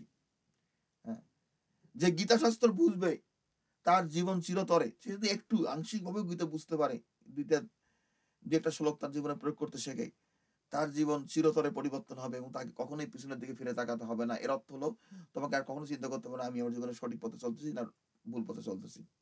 আমি কখনোই ফিরে তাকাই না, আমি কখনোই খুঁজি না যে না আমার অমুক গ্রন্থ পড়তে হইব, আমার মনে হয় গীতায় আমার মনে হয় প্রশ্নের সমাধান দিচ্ছে না, উত্তর দিচ্ছে না। আমি আমার সত্যি কথা বিশ্বাস করো আর নাই করো, আমি গীতা নিয়েই পড়ে থাকি। আর গীতা যদি কোনো কিছু বুঝতে খটকা টটকা লাগে, আমি তখন বেদের মধ্যে গিয়ে অন্য কথা খুঁজি, সেটা গীতা বোঝার জন্য। গীতাই হলো আমার জীবনের পথ। হ্যাঁ, গীতাকে আমি গ্রহণ করছি, এটাই আমার জীবনের সাধনা। হ্যাঁ, তো যাই হোক, ভগবান বলতেছে যে ভোগেশ্বর যারা আসক্ত, তাদের মন ঈশ্বর স্থির হয় না। মানে যারা সকাম কর্ম করবে, বৈদিক ভাবে যারা যাবে, তাদের মন বুদ্ধি কখনো ঈশ্বর স্থির হয় না। হ্যাঁ, তারপরের কথাটা বলো পরে। হ্যাঁ, হে অর্জুন, কর্মকাণ্ড ও বেদের ক্রিয়া সকল ত্রিগুণাত্মক। তুমি সকল প্রকার কর্ম ফলের আশা ছাড়িয়া তত্ত্ব সম্পূর্ণ হও। সুখ দুঃখের দ্বারা বিচলিত হইও না। হ্যাঁ, হ্যাঁ, হয়েছে। কিভাবে? হ্যাঁ, কিভাবে কোন বস্তু পাইবে ও রক্ষা করবে, তা তুমি সারিয়া তুমি আত্মবান হও। এই যে একটা শ্লোক, এই শ্লোকটা আমি অনেক বছর ধরে আমি জীবনে চলার পথে প্রয়োগ করি। আত্মবান হয়, আত্মবান হয়। হ্যাঁ, মানে আত্মার উপর নির্ভরশীল করা। আমি একটা কয়েকটা বছর আগে একটা বিভিন্ন একটা সমস্যায় ভুগতেছিলাম আর কি। সে সমস্যাটা বলতে এখনো আছে আর কি। এজন্য আমার মধ্যে অ্যাংজাইটি আসছে। সেই সমস্যার এখনো রিজলভ হয়নি, সমাধান হয়নি, এবং তার রেজাল্টের উপর আমার জীবনের একটা গতিপথ নির্ধারণ করে। কারণ দেখো, আমাদের মানুষের জীবনে, প্রত্যেকটা জীবনে একটা টার্নিং পয়েন্ট আছে। আমাদের জীবনে চলার কথা মাইলস্টোন আছে, যেটা জীবনটাকে একটা দিক মোড় দেয়, তাই না? মনে করো তুমি কোনো স্কুলে ভর্তি হলে, কি কলেজে ভর্তি হলে, তুমি কোন ইউনিভার্সিটি ভর্তি হলে, তোমার একটা জীবনের টার্নিং পয়েন্ট। তুমি কোন সাবজেক্টে পড়াশোনা করবা, তুমি ডাক্তার হবা কি ইঞ্জিনিয়ার হবা কি ব্যবসা করবা, এই করবা কি পড়াশোনা ছেড়ে দিবা, এগুলোকে বলে টার্নিং পয়েন্ট, তাই না? কারণ যখন একটা রাস্তা দিয়ে চলো, রাস্তাকে দুই ভাগ হয়ে যায়, অনেক সময় হয় না কি তিন ভাগ হয়ে যায়, এখন কোন রাস্তা যাবা, কি হয় কি হয় না হয়? হ্যাঁ, না, রাস্তা না হয় না, না, তুমি তখন রাস্তা দিয়ে হাঁটো, হাঁটতে হাঁটতে এক মাইল দুই মাইল হাঁটার পরে দেখো রাস্তা ভাগ হয়ে গেল। একটা রাস্তা ডান দিকে গেছে, একটা রাস্তা বাম দিকে গেছে, একটা রাস্তা উত্তর দিকে গেছে, একটা রাস্তা পশ্চিম দিকে হয়েছে। এটা হয় না? এটা হয় না কখনো? হ্যাঁ, হ্যাঁ, হ্যাঁ, হ্যাঁ, তো ওই পয়েন্ট গুলোকে বলে হ্যাঁ, টার্নিং পয়েন্ট, ইংরেজি বলে টার্নিং পয়েন্ট, মানে মোড়, রাস্তার মোড়। আমাদের জীবনে কত মোড় আছে, কতগুলো জীবন মোড় নেয়। হ্যাঁ, এবং হ্যাঁ, তার সঙ্গে একটা ফলের সম্পর্ক আছে। যে রাস্তা দিয়ে হাঁটবা, সেই রাস্তার শেষ প্রান্ত থেকে তুমি অন্য কিছু একটা ডেস্টিনেশন পৌঁছাবা। কিন্তু গীতা বলছে যে অর্জুন, তুমি কিভাবে কি পাইবে না পাইবে, তুমি সেটা সেইটা তুমি আত্মবান হও, সুখ ও দুঃখের দ্বারা বিচলিত না। আমরা সবাই সুখ ও দুঃখের দ্বারা বিচলিত হই, যে এইটা হইলে তো এইটা ফল হবে, আমার দুঃখ আসবে, তো দুঃখ আমাদেরকে বিচলিত করে। এবং সুখের দ্বারাও আমরা বিচলিত হই, যে এইটা করলে এটার ফল ভালো হবে, আমি সুখ লাভ করব। ভগবান বলছে না, দুইটাকে ত্যাগ করতে হবে, তোমার কর্তব্য কর্ম করতে হবে। কর্তব্য কর্ম সংসারে থাকলে আমাদের শুধু একটাই আছে, যে আমি কর্ম করবো বিচার বিবেক বুদ্ধি জ্ঞান অর্জন করে, এবং সুখ দুঃখের দ্বারা বিচলিত হব না। সুখ দুঃখের দ্বারা বিচলিত হইলে গেলে দেখো, আমরা যখন সুখ দুঃখের দ্বারা বিচলিত হই, তখন আমাদের যে পারিপার্শ্বিক অবস্থা সেটা আমাদেরকে নিয়ন্ত্রণ করে, মানে বিষয় আমাদের আমাদের জীবনকে নিয়ন্ত্রণ করে। এই বিষয়ের পারিপার্শ্বিক অবস্থার আমরা দাস হয়ে উঠি। হ্যাঁ, তাই না? আজকে মনে করো হ্যাঁ তুমি একটা চাকরি পাইলা, যেটা এদের সবসময় হয়, আমাদের বিশেষ করে আমেরিকাতে হচ্ছে সবসময়, যে এদেশে চাকরি পেলে তুমি চাকরি যখন যেখানে করবা, সেখানকার বস আছে, মানে তোমার যার কাছে তোমার রিপোর্ট করতে হবে, যার অধীনে তুমি কাজ করতেছো, তাই না, কোম্পানির, সে যেটা বলে না বলে তাকে মাইনে চলতে হবে। মানুষ হইয়া মানুষের কাছে আনুগত্য প্রকাশ করা কিন্তু সবার জন্য সহজ না। এখানে অনেকেই আছে মানে মিষ্টি মিষ্টি কথা বলবে আর কি, তার সঙ্গে সব চাকরিটা ধরে রাখার জন্য। এটা হয়, সবসময় হয় কিন্তু। কিংবা অনেক কোয়ার্কার আছে তাদের সঙ্গে, তাহলে হলো কি, সে হয়ে যায় কি ওইখানে গিয়া সে একটা আস্তে আস্তে ওদের ওদের অভিরুচি, ওরা কি পছন্দ করে কি পছন্দ না করে, একটা প্রজেক্টে কাজ করো মনে করো, অনেক সময় প্রজেক্টের লোকজন, তাদের ভাবভঙ্গি দৃষ্টিভঙ্গি এক একজন এক রকম। হ্যাঁ, এবং তাদের যে ডিমান্ড, তাদের যে চাহিদা পূরণ করতে গিয়ে কিন্তু মানুষ হিমশিম খাওয়া যায়, সত্যিকার অর্থে, সত্যি কথা এগুলা। এবং সেই শক্তিগুলা তখন তোমার জীবনকে নিয়ন্ত্রণ করতে শেখে। তুমি দেখেছো মাস গেলে তোমার টাকা বেতন আসতেছে, কিন্তু আস্তে আস্তে সে ভিতরে কিন্তু তার কোনো আত্মশক্তি থাকে না, সে শূন্য হয়ে যায়, সে সুখ লাভ করে না। হ্যাঁ, হ্যাঁ, কারণ কি, তাদের কর্মটা হচ্ছে সুখ দুঃখের দ্বারা বিচলিত হয় তারা। এটা আমি একটা উদাহরণ দিলাম। যেমন আমাদের জীবনে সবাই কিন্তু আমরা অভ্যস্ত কর্ম করে, যে কোনো কর্ম করি আমাদের মন অভ্যস্ত হয়ে যায়। আমি একটা কাজের কথা বলছিলাম যে আমি আজকে এখানে যাইতে হয়েছিল, সেখানে একটা কাজে একটা গ্যাঞ্জাম হয়ে গেছে আর কি। হ্যাঁ, আমি পুরো ডিটেলস কোনো বলবো না। তা আমি ভাবছিলাম যে তাকে আমি ফোন করে যাই, সে লোকটা আমাকে কন্ট্রোল করার চেষ্টা করতেছিল আর কি, করতেছে, এখনো করতেছে আর কি। হ্যাঁ, তা দেখলাম যে যেখানে আমি যেহেতু সেই কাজটা তাকে দিয়ে করাচ্ছি, তারপর একটা নির্ভরশীলতা এসে গেছে, এবং সে আমাকে এক্সপ্লয়েট করার চেষ্টা করতেছে, একটা সুযোগ নেওয়ার চেষ্টা করতেছে। আমি বুঝি এগুলা। তা আমি আর তাকে প্রায় 10 দিন ধরে কোনো যোগাযোগ করিনি একেবারে, যে সে আমার যেখানে দরকার সে আসবে কি আসবে না, সে এখানে তার উপস্থিত দরকার কি। পরে আমি গিয়ে আমি রিপোর্ট করলাম, কিছুক্ষণ পরে দিয়ে কেউ নাই। আমি পরে গিয়ে ওকে আবার জিজ্ঞেস করলাম, আমি তো বসে আছি, কেউ তো আসে নাই, আর কতক্ষণ ওয়েট করতে হবে? না, তোমারও যে যে লোক আসে সেও তো আসছে। তা আমি আশ্চর্য হয়ে গেছি, সেও আসছে। কারণ তার সঙ্গে তারা আসার হয়তো কথা ছিল না। সেও কিন্তু চলে গেছে, দেখো। কারণ গীতায় বলছে যে এগুলো দেখো, নিজের জীবনে বেশি কিছু অত আলোচনা করা যায় না। কারণ কি, প্রত্যেকটা মানুষের জীবনে মনে রাখবা যে সমস্যা থাকবেই, এবং বিভিন্ন ইয়ে থাকে। আমার যেটা মূল জিনিস আমি বলতে চাইছি, যে গীতার যে শ্লোকটা আমি বলছি, যে সকাম ব্যক্তিদের বুদ্ধি ভবিষ্যৎ মন ঈশ্বর স্থির হয় না। কারণ যদি আমি তার কাজের এই কাজটার জন্য তার উপর নির্ভরশীল, আমি এখনো নির্ভরশীল আজ অব্দি, এখনো। হ্যাঁ, কিন্তু কাজটা আমি একাও করতে পারবো, সেটাও আমি জানি, কিন্তু সমস্যা আছে, এত কিছু ব্যাখ্যা করা যাবে না।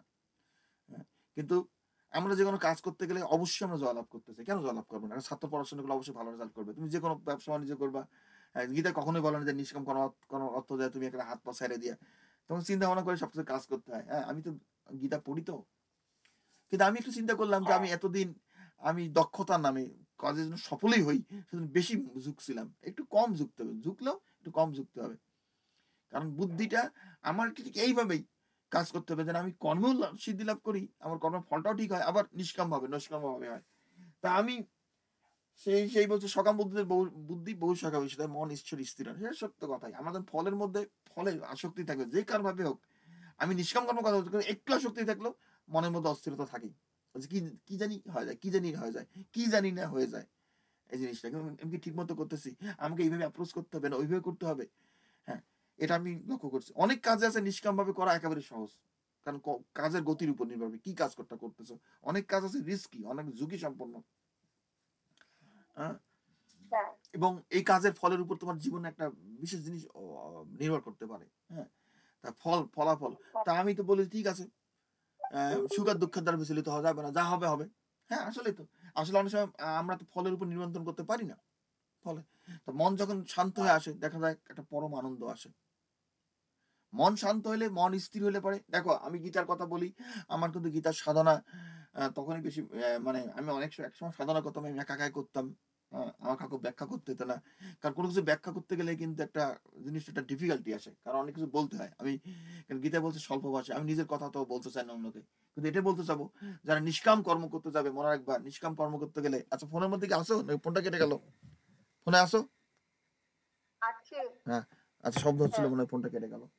নিষ্কাম কর্ম করতে গেলে শোনো, নিষ্কাম কর্ম করতে গেলে জীবনে কিছু কিছু ক্ষেত্রে হয় মন বিচলিত হয়।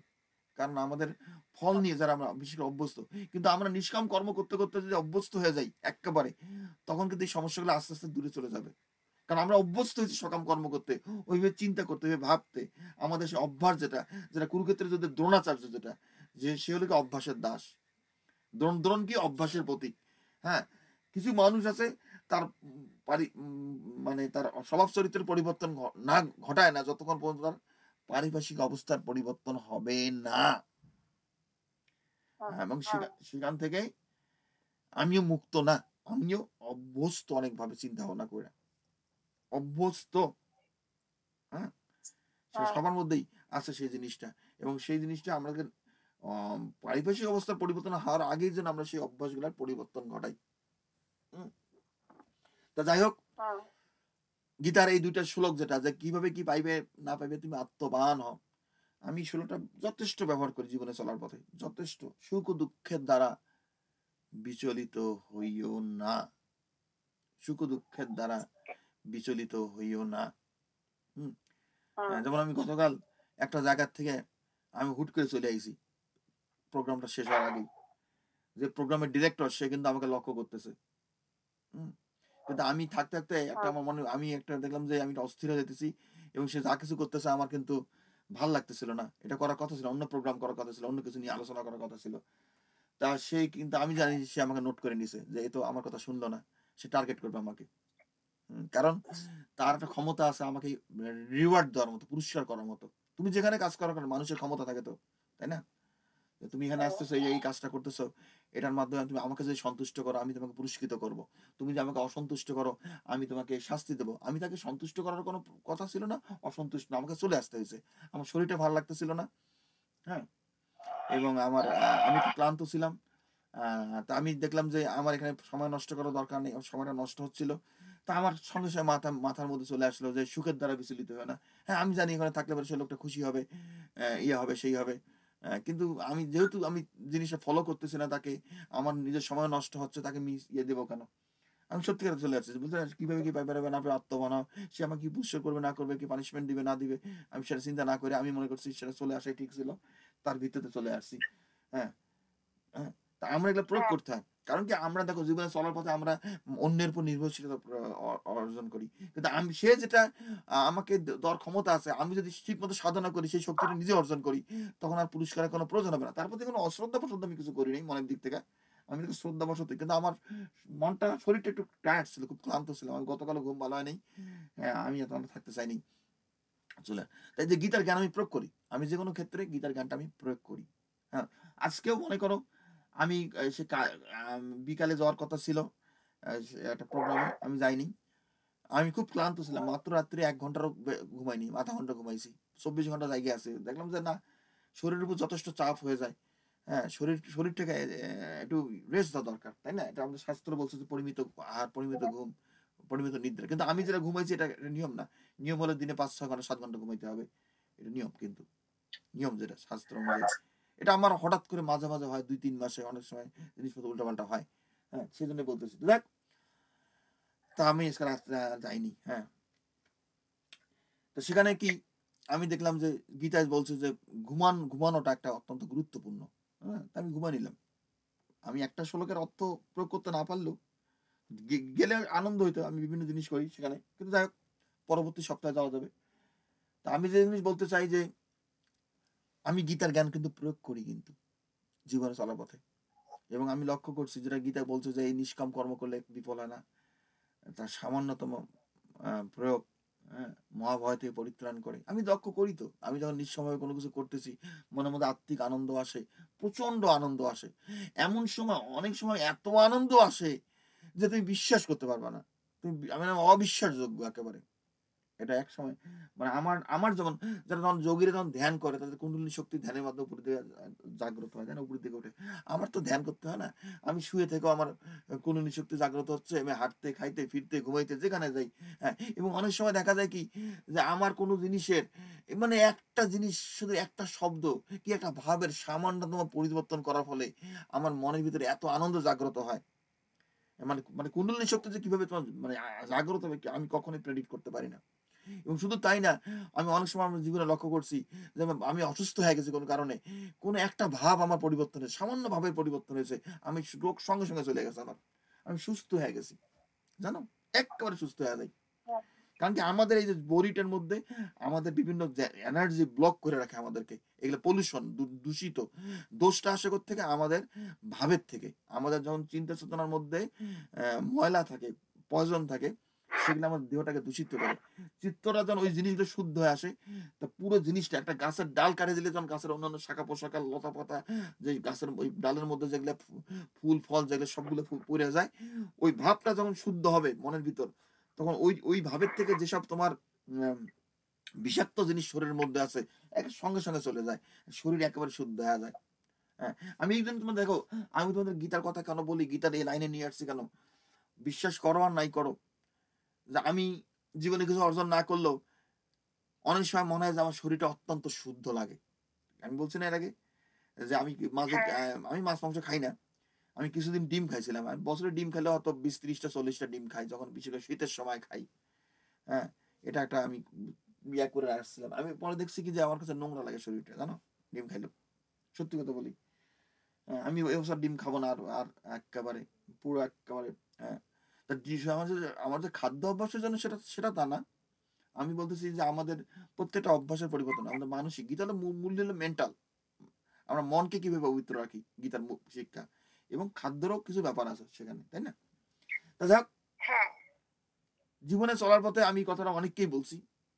আমি আবারও বলতেছি তোমাকে যে আমি যখন, মানুষ তো জীবনে সুখী হওয়া অনেক কিছু করে করার জন্য, তাই না? সুখী হওয়ার জন্য। হুম? আমাকে কিছুই করতে হয় না। রাস্তা দিয়ে হ্যাঁ, হাঁটতেছে, এটা গাছের পাতা নড়তেছে, এটা দেখে আমি আনন্দ পাই। এটা বিড়াল ল্যাজ নাড়ায়, সেটা দেখে আনন্দ পাই। মানুষ তো আনন্দ করার জন্য কত কিছুই করে, তাই না? তাই না? হ্যাঁ, হ্যাঁ, আমার কোনো কিছুই করতে হয়নি। এবং আমি একজনকে বলছিলাম যে গীতায় বলছে যে এই আত্মা জন্ম নাই, মৃত্যু নাই, ক্ষয় নাই, বৃদ্ধি নাই, বিষয়ের সঙ্গে ইন্দ্রিয়ের সংস্পর্শে শীতোষ্ণ সুখ দুঃখ প্রভৃতি অনুভূতির সৃষ্টি হয়। হে অর্জুন, যেগুলো সহ্য করে সে অমৃত লাভের অধিকারী। সেই শ্লোকগুলো আমরা আলোচনা করিনি। আমি একজনকে বলছিলাম যে দেখো, যে আমাদের দেহ যেটা, সেটারও কিন্তু মৃত্যু হয় না। আমি বলছিলাম কয়েক বছর আগে অনেককেই বলছিলাম। হ্যাঁ, কারণ আমার মনের ভিতর আমি মাঝে ডাউন খাইলাম, একটু ডাউন খাইছি, বললাম না যে আমার ভাই বোন এদের সঙ্গে গীতা বুঝাতে গিয়ে হয়েছে করে একটু ইয়ে হয়েছে। কিন্তু আমি যখন একা একা গীতা পাঠ করতাম, অনেক বছর করছি, এককভাবে সাধনা করে গেছি, আমার মনের ভিতরে এমন ভাব জাগ্রত হইতো যে আমার কোনোদিন মৃত্যুই হবে না। সত্যি কথা বলি, আমার শরীর স্বাস্থ্য মন এমন ভাবে অপারেট করে। আমি গত ২-৩ বছরে এই যে একটা অসুবিধা হয়েছে আর কি, যেটা হলো কি পরিবারের লোকজনকে অন্যকে টাইনে তোলার চেষ্টা, আমি যেটা অর্জন করছি অন্যকে টাইনিয়ে তোলার চেষ্টা করছি, করতে গিয়া এরা উল্টাপাল্টা কইরা জিনিসটা একটা সমস্যা হয়েছে আমার। না হলে পারে গীতার যে সাধনা, ভগবত গীতার, এই গীতার পথে গেলে যে মনে যত আনন্দ আসে, যত আত্মবিশ্বাস আসে, জীবনে চলার পথে যত উৎসাহ পাওয়া যায়, উদ্দীপনা পাওয়া যায়, সত্যি এটা কখনোই না। যেমন যে হরি, আমি তো কিছু পারতেছি না, এই সাগর আমার এই সংসার সমুদ্র পার করে নাও, আমি তুমি ছাড়া কেউ নাই, এগুলো ভাব আসে না কখনো গীতায়। গীতা জানলে, গীতা পড়লে, গীতা বুঝলে মানে তুমি জীবনকে একেবারে সুন্দর ভাবে কাটাচ্ছ, তুমি ভোগ করতেছো। হ্যাঁ, মানুষের সবার জীবনে আপস অ্যান্ড ডাউনস আসে। আমি তো বললাম যে টার্নিং পয়েন্ট গুলো আসে অনেক সময়। কিন্তু অধিকাংশ সময় আমি তোমাদের বলছি যে আমার জীবনে অধিকাংশ সময় আমি খুব সুখে কাটাই। বলছি না কথাটা? অধিকাংশ সময় বলতে কি ১০০ ভাগের মধ্যে ৯৭, ৯৮ ভাগ, ৯৫ ভাগ।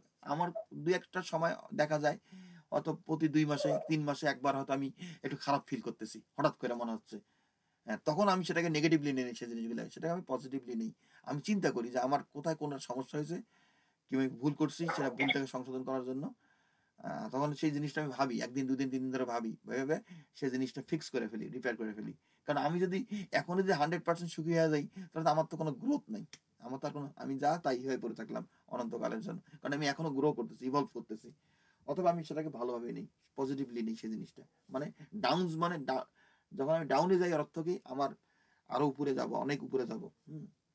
তোমরা যারা এখানে আসতেছো, হ্যাঁ তোমরা এখানে আসবে গীতা শুনবা। গীতা শুনলে কি নিয়মিত এই যে তোমরা যে আসতেছো তোমাদের কি পরিবর্তন হচ্ছে? মনে করতেছো যে না আমি ২ মাস আগে ৬ মাস আগে আমার যে অবস্থা ছিল তার থেকে আমি আরো বেশি ভালো অনুভব করতেছি, ভালো ফিল করতেছি। এরকম হয় তোমাদের মধ্যে অনুভূতি আছে কারোর মধ্যে? হ্যাঁ হ্যাঁ কে হ্যাঁ কে সরস্বতী কে আসছে? লতা আসছে এখানে ফোনের মধ্যে আসছো? লতা আসছো?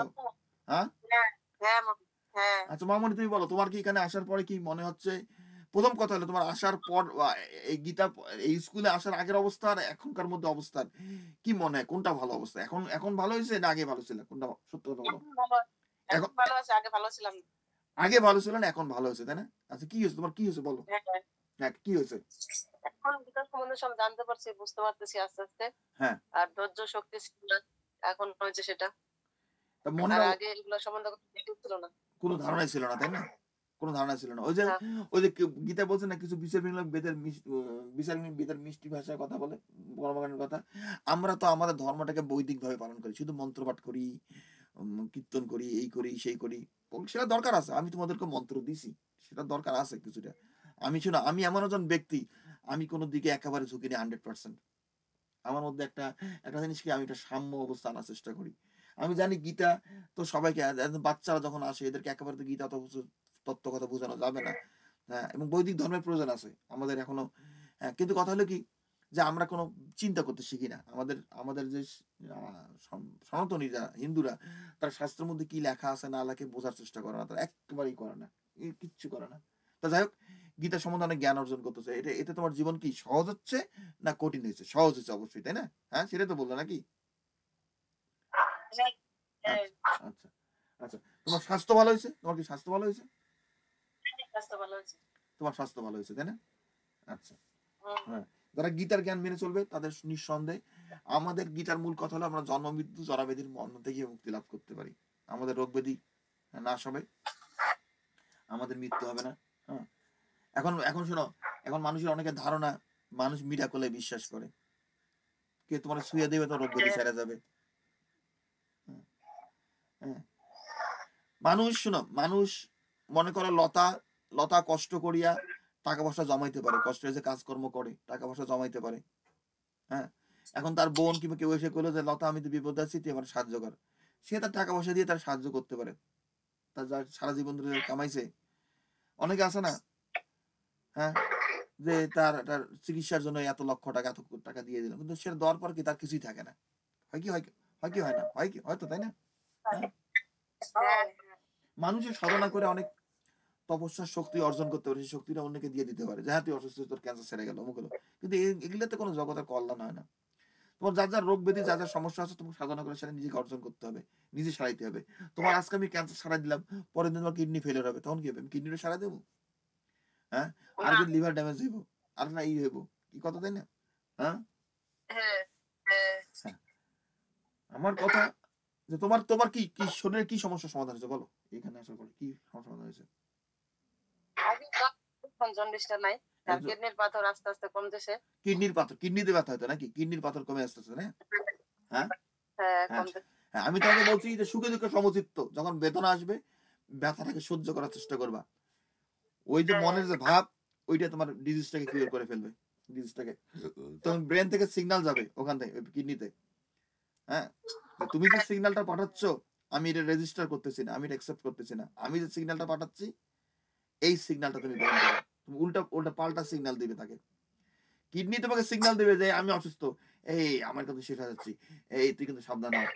এই তুই বোঝ। এই তুই মরে যাবি। এখন মৃত্যু। এই তোর ডাক্তারের কাছে যাইতে হইব। এই তোর টাকা বাইর কর। এই পয়সা বাইর কর। আর এখনকার যুগে আমরা এমন একটা যুগে বাস করি, ডাক্তারের কাছে গেলে রোগ না কইমা রোগ বাইরে যায়। কারণ কি? রোগ বাড়ে কেন? ডাক্তার যদিও ভালো ডাক্তারের চিকিৎসা করে, চিকিৎসার খরচ এত বাইরে গেছে, টাকা পয়সা এত ব্যয় করতে হয় যে টাকা পয়সার শোকে মানুষ অসুস্থ হয়ে যায় এখন। কি কথা ঠিক না? হ্যাঁ? হ্যাঁ কেন তোমার বাপের কি হলো? হ্যাঁ এই যে লক্ষ লক্ষ টাকা দিয়ে নার্সিং হোমে রাখছিলে, আমি তো নিষেধ করছিলাম না এর আগে? এই জিনিসগুলো আগে নিষেধ করছিলাম? তোমার বাপের যে নার্সিং হোমে ভর্তি হলো, হ্যাঁ কি বলে ক্লিনিকে ভর্তি হলো, কত ৩-৪ লাখ টাকা গেছে না? ৪ লাখ টাকা গেছে না? কত খরচ হয়েছে? হ্যাঁ ৪ লাখ টাকা গেছে? হ্যাঁ? আচ্ছা, তোমাকে যে আমি বলছিলাম যে তোমার বাবা সুস্থ হবে, এ কথা মনে আছে? আমি বলছিলাম যে তোমার বাবা সুস্থ হবে, কোনো চিন্তার কোনো কারণ নেই। মনে আছে? হ্যাঁ? হ্যাঁ আমি তো বলছি, আমি তোমাদের বলছি এগুলো টেস্ট করার কোনো প্রয়োজন নাই, কিছু নাই। আর মানুষ যার মৃত্যু হয় তার তো মৃত্যু হবেই। ডাক্তার তো মৃত্যু ঠেকা রাখতে পারবে না। বিদ্যুতের সময় মৃত্যু হবে। মাঝখান থেকে টাকা পয়সা খরচ করে কি হয়? তোমার জমি জমা বিক্রি করতে, এই করতে, সেই করতে হয়। সংসারের মধ্যে একটা অশান্তি চলে আসে। তাই তো হয়। কি কথা না? ভুল বলতেছি? হ্যাঁ হ্যাঁ? না ঠিক একদম হ্যাঁ। ঠিক কথা ঠিক না? হ্যাঁ। ওই অনেকে বলে কি যে, "না আমরা এখন বিজ্ঞানের যুগে বাস করি। বিজ্ঞান কত কিছু আবিষ্কার করছে। ঈশ্বর বলে কিছুই নাই। কত রোগের চিকিৎসা।" আরে বাবা, রোগের চিকিৎসা আছে বলে সেই চিকিৎসা পাওয়ার যোগ্যতা ক্ষমতা তোমার হইছে? তোমার সাধ্য আছে? সেই চিকিৎসাগুলো করাবা গিয়া? হ্যাঁ? কথা বললেই হলো নাকি? না তো যাই হোক, আমাদের মূল কথা মনে রাখবা যে গিটার যারা চর্চা করবে তাদের স্বাস্থ্যের অবস্থার উন্নতি ঘটবে। যেমন লতার যেমন কিডনির পাথর সেরে গেছে, ভালো হচ্ছে। এখনো পুরোপুরি হয় নাই। জন্ডিস সেরে গেছে।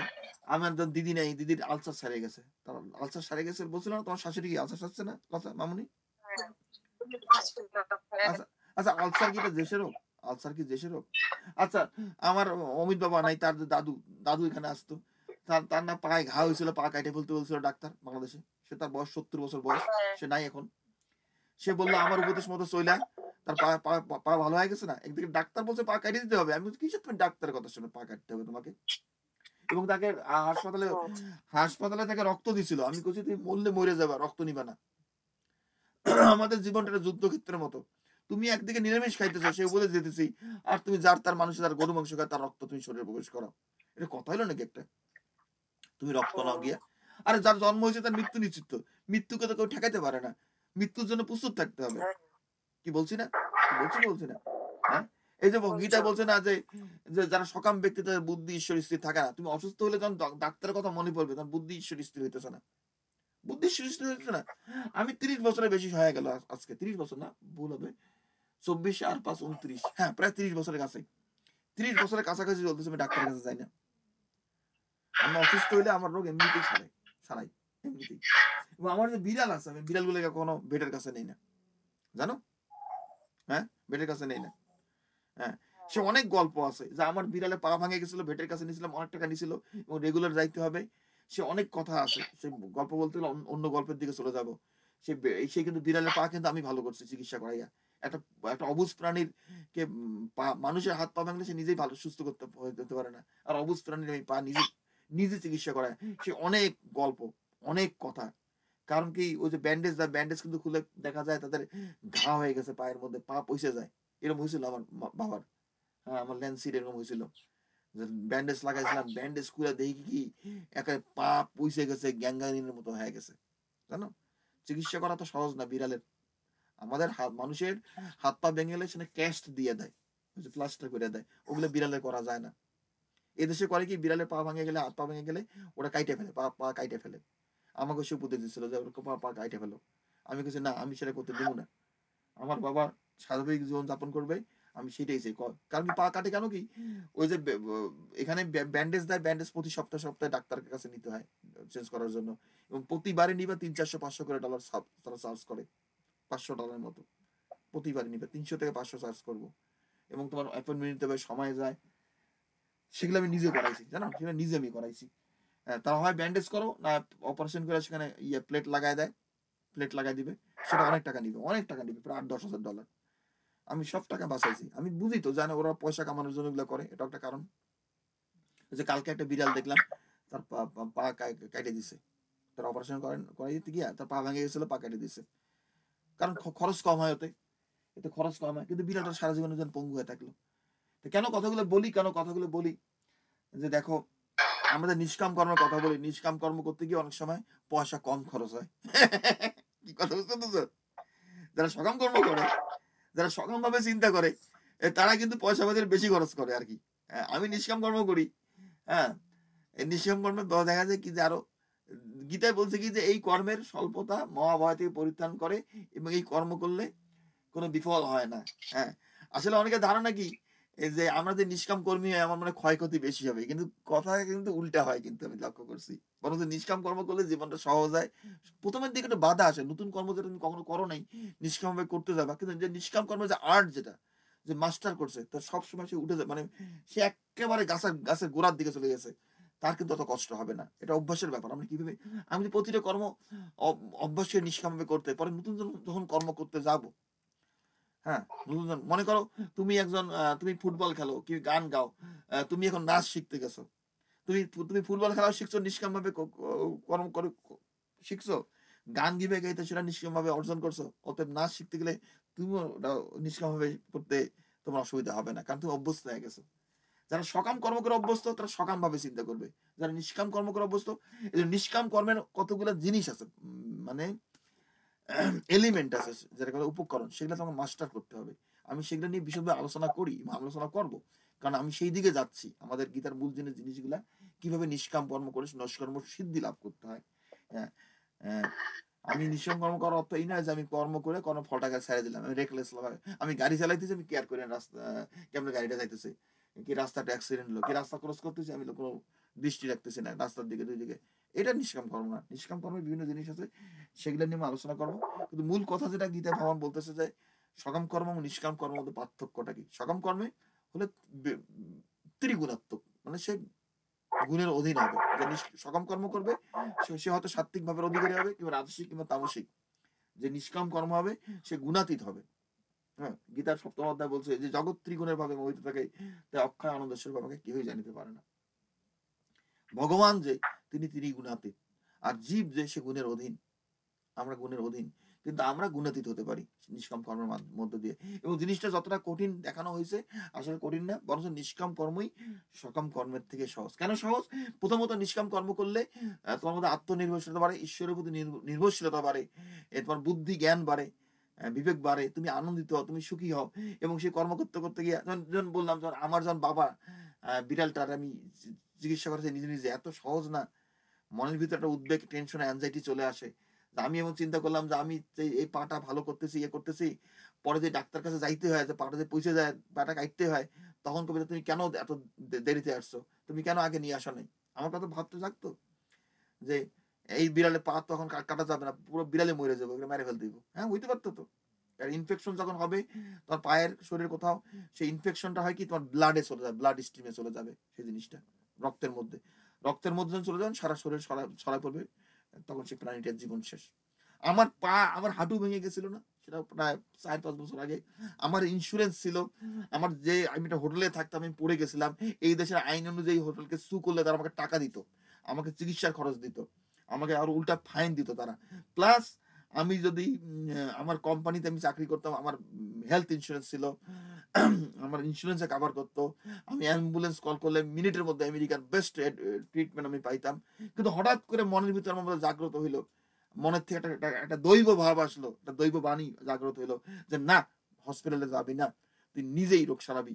আমি দেখলাম কি, আমি হোটেল থেকে বাইরে নামার সময় ওখানে সোনো ছিল, সোনোতে আমি ঢালু রাস্তার মতো পিচ্ছিল পড়ে গেলাম। পড়ে গেলে আমার হাঁটুতে গিয়ে পড়লো, হাঁটুতে পড়ে হাঁটুটা একেবারে ফুটবলের মতো একেবারে ফুলে উঠলো। মানে মানে এত ফুলে গেছে, প্রচন্ড আঘাত পাইছে, তুমি দাঁড়াইতে পারি না। হ্যাঁ, তা আমি মন্দিরে যাব, মন্দিরে যাওয়ার জন্য আমি গাড়িতে ওঠার জন্য চেষ্টা করতেছিলাম। তা আমার কথাকে জিনিসটা তারা মানে বৈদিক দৃষ্টিকোণ থেকে এটা অশুভ দেখায়, গীতার দৃষ্টিকোণ থেকে সেটা কোন না, শুভ অশুভ পরিস্থিতি। তা আমার কথা, আমি মন্দিরে যাবো ভগবানের বিগ্রহকে দর্শন করার জন্য, আমি কি সেটা এখন হসপিটালে যাবো? সেটা কি হয় নাকি? আমার কথা, আমি তো ছাইড়া দেওয়ার মানুষ না। সে আমি গাড়িতে মধ্যে উঠে প্রায় ২ ঘন্টা ২.৫ ঘন্টা লাগে সেখানে ড্রাইভ করতে, ২.৫ ঘন্টার মধ্যে ড্রাইভ করছি। এর মধ্যে আমার পা ফুলে গেছে, কি ব্যথা। আর আমার বা পায়ে এই জিনিসটা হয়েছিল, বা পায়ের হাঁটুতে। হ্যাঁ, তা যাক, আমি হসপিটালে যাওয়ার মূল জিনিস যেটা কি, আমি দেখছি কি যে আমি দাঁড়াইতে পারি কিন্তু প্রচন্ড ব্যথা। এবং আমি জানি হাঁটুর জায়গাটা হচ্ছে অত্যন্ত রিস্কি জায়গা। এখানে ডাক্তারের কাছে গেলে যদি উল্টাপাল্টা ডাক্তারের কাছে যাই, উল্টাপাল্টা ডাক্তার আমার কিন্তু জয়েন্টটা নষ্ট করে দিতে পারে। হ্যাঁ? তো যাই হোক, আমি সেটা পছন্দ করি ডাক্তারের কাছে যাওয়া। হ্যাঁ? কারণ হাঁটুর জায়গা হলো ডেঞ্জারাস জায়গা। তো আমি জানি যে না, আমি নিজে ফিক্স করতে পারবো। পরে আমি সেখান থেকে এসে নিউ ইয়র্কে আসছি, নিউ জার্সি থাকতাম। নিউ ইয়র্কে এসে ফার্মাসিতে গেছি ক্রাশ কেনার জন্য এবং ব্যান্ডেজ কেনার জন্য। যখন ব্যান্ডেজ কিনতে গেছি এবং ক্রাশ কিনতে গেছি, ওই যে হাতে ভর দেয়া যায়, তখন ওই মহিলা দেখে আমার ভয় পেয়ে গেছে আমার হাঁটু দেখে। কয়, "তুমি এখনই হাসপাতালে যাও, তুমি এক্ষুনি, আমি তোমার কাছে এগুলো বিক্রি করবো না। তোমার তোমার এখানে এগুলো কেনার জায়গা না এটা। তোমাকে অ্যাম্বুলেন্স কল করি।" আমি বললাম, "না।" হ্যাঁ? তো আমি ব্যান্ডেজ, ওখান থেকে ব্যান্ডেজ আমি কিনতে এসেছি, কিনতে ব্যান্ডেজ দিয়া আমি যখন ব্যান্ডেজ লাগাইতেছি, মানুষজন আমার তাকায় মানে হতবাক হয়ে গেছে। আমি কিন্তু কষ্ট সহ্য করতে পারি। আমার অনেক গল্প আছে জীবনে। আমি কষ্ট সহ্য করতে পারি ভীষণ। আমি কান্নাকাটি করি না কিংবা আমি নিজে ব্যান্ডেজ করিয়া ক্রাশ নিয়া পরে বাকি রাস্তা গিয়া মন্দিরে গেছি। মন্দিরে পূজা করিয়া তো সারাদিন আমি বিকালে আমি বিভিন্ন কাজ করিয়া আনন্দ ফুর্তি করি। সেখানে গিয়ে আনন্দ ফুর্তি করছি। কইরা সন্ধ্যাবেলায় আমি যখন যাবো, হ্যাঁ, নিউ জার্সিতে যাইতেছি, টানেলের পিছনে আমি গাড়ি ওয়েট করতেছে, তখন এক মহিলা এসে আমার গাড়িতে ধাক্কা মারছে। ধাক্কা মারলে সে মহিলা কিন্তু বুঝছে যে এ দেশে আইন আছে যে সে ধাক্কা মেরে চলে যেতে পারে না। তা আমার এসে কয় যে তোমার গাড়িতে এমন ক্ষতি হয় নাই। তা আমি কইলাম যে, দেখো আমি তো পা ভাঙ্গে গেছে, আমার গাড়ির সিটের পিছনে যে ক্রাশ আছে, ক্রাশটা বাইর করে দাও। তো মহিলা আমারে কয় যে তুমি ক্রাশ আছে এই পা ভাঙছো, যদি পুলিশে কল করো, এখন পুলিশ যদি আসে তোমার কিন্তু লাইসেন্স কেড়ে নিবে। আমি বললাম, কথাটা তো শিখে বলছো, কথাটা ঠিকই বলছে, কারণ আমি কিন্তু এটা বেআইনি, কিন্তু ভাঙ্গা পা নিয়ে গাড়ি চালাইতেছি, এটা তো বেআইনি, আমার লাইসেন্স সাসপেন্ড করে দিবে তারা। সঙ্গে সঙ্গে গাড়ি টো করে দিবে তারা, সঙ্গে সঙ্গে পুলিশ আসলেই। আমি বললাম যে দেখো, কথাটা তুমি ঠিকই কইছো, তুমি যদিও ইয়ে করছো, মানে এখানে আমার ক্ষতিপূরণ হতে দিতে চাও না, তুমি যেহেতু আসছো এখানে বলতেছো, আমি বিশ্বাস করি, হ্যাঁ তুমি ভালো মানুষ, যদি তুমি ক্ষতিপূরণ গাড়ি না দিতে চাইলে তাহলে তুমি এখানে আসতা না। তারপর আমি গিয়ে দেখলাম আসলে কথাটা ঠিক, গাড়ি কোনো ড্যামেজ হয়নি, গাড়ির আঘাত পাইছে। পরে আমি সেই ক্র্যাশ গাড়ির ভিতরে রাইখা আমি প্রায় 2 ঘন্টা মতো সেই জার্নি করছি। মানে আমার পা মানে এমন হয়ে গেছে ব্যথায়, মানে অবশ হয়ে গেছে জানো, একেবারে অবশ হয়ে গেছে। পা নড়াতে পারি না, এত ব্যথা, এত ব্যথা আমার পায়ের মধ্যে। তারপরে ঘরের মধ্যে ঢুকছি, তখন হোটেলে ছিলাম আর কি, হোটেলের রুমের দরজা খুলে আমি ঢুকেই মানে আমি দাঁড়াইতে পারি না, বসতে আমি সঙ্গে সঙ্গে বেডের মধ্যে, আমার বিড়ালের খাবার ছিল, আমি জানি যে আমি রাত্রে কখন ওটা খাবে না খাবে, আমি বেডের মধ্যে বাটিটা নিয়ে আমি শুয়ে পড়ছি, আমি জানি যে আমি বেডের থেকে অত নামতে পারবো না, আমি বেডের থেকেও অত নামতে পারবো না, এত ব্যথা। আমার কিন্তু ইচ্ছে করলে আমি হসপিটালে যাইতে পারি। হ্যাঁ, পরে পা আমি বাইরে রাখছিলাম, আমি ব্যান্ডেজ করে চিকিৎসা করাইছি, কারণ আমার এর আগেও ভাঙ্গার অভিজ্ঞতা ছিল। তারপর কয়েকদিন পরে, প্রায় 8 দিন 10 দিন 15 দিন পরে পাটের মধ্যে কেমন ব্যথা করে, মনে হয় কি পাটা পচে যেতেছে, জানো এরকম ভাব আসে। গীতা বলছে না যে গীতা বলছে না যে উম, কিভাবে কি পাইবে না পেয়ে আত্মা বানাও, এখন তুমি যদি পাটা হারিয়ে, যদি গীতার গীতার বাণীতে বিশ্বাস করো, তা আমি এখন চিন্তা করে দেখি যে এই পৃথিবীর সব থেকে উন্নত দেশে, যেখানে স্বাস্থ্য ব্যবস্থা উন্নত সব থেকে, এবং আমার ইন্স্যুরেন্স আছে, এবং আমি যে লয়ার ধরি, হোটেল কিছু সু করলে অনেক টাকাও দিবে তারা ক্ষতিপূরণ, আমি এইটা না করে এটা কি কেন করতেছি, এটা কি মানে? হ্যাঁ, কিন্তু আমার কাছে সবসময় ভিতর থেকে একটা জিনিস হলো না, আমাকে আত্মনির্ভরশীল হতে হবে, এই চিকিৎসা ব্যবস্থার উপর থেকে যতটুকু সম্ভব দূরে থাকা যায়, এই চিকিৎসা ব্যবস্থা।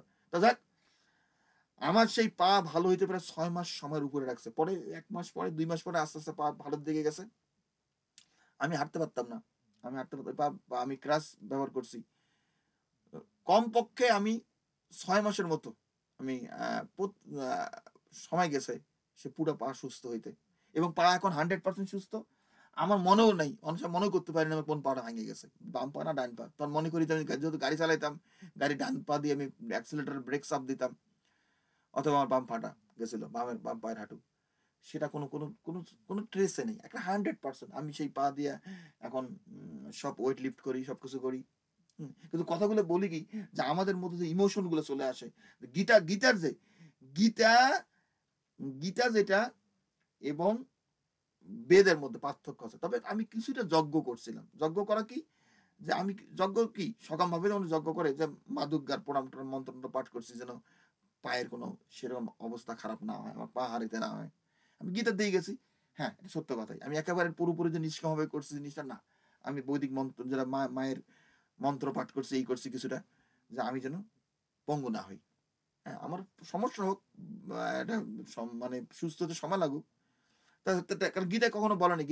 গীতার শাস্ত্র পড়লে সেখানে কোনো গ্যারান্টি নেই। ভগবান বলতেছে যে, "না দিবক, এই যে তোর পাটা ভাঙে গেছে, তুই চিকিৎসা নিজে করতে আমি গ্যারান্টি দিলাম তোর পায়ের কিছু হইব না।" এরকম কোনো কথা শ্লোক নাই। তেমন কোনো নাই। নিষ্কাম মানে নিষ্কাম। তোমার পা যদি গেছে, গেছে। তা কিভাবে কি পাইবে না পাইবে তো আত্মা বানাও। আত্মার সঙ্গে যুক্ত হও। হ্যাঁ, আমরা যখন মনকে আত্মার সঙ্গে যুক্ত করতে পারি, তখনই তো আমরা পরিপূর্ণ মুক্তি, স্বাধীনতা লাভ করতে। এই দেহটা তো অনিত্য। তো দেহটা তো একদিন চলে যাবে, তাই না? কিন্তু আমি কথাটা প্রসঙ্গটা আসলো কেন?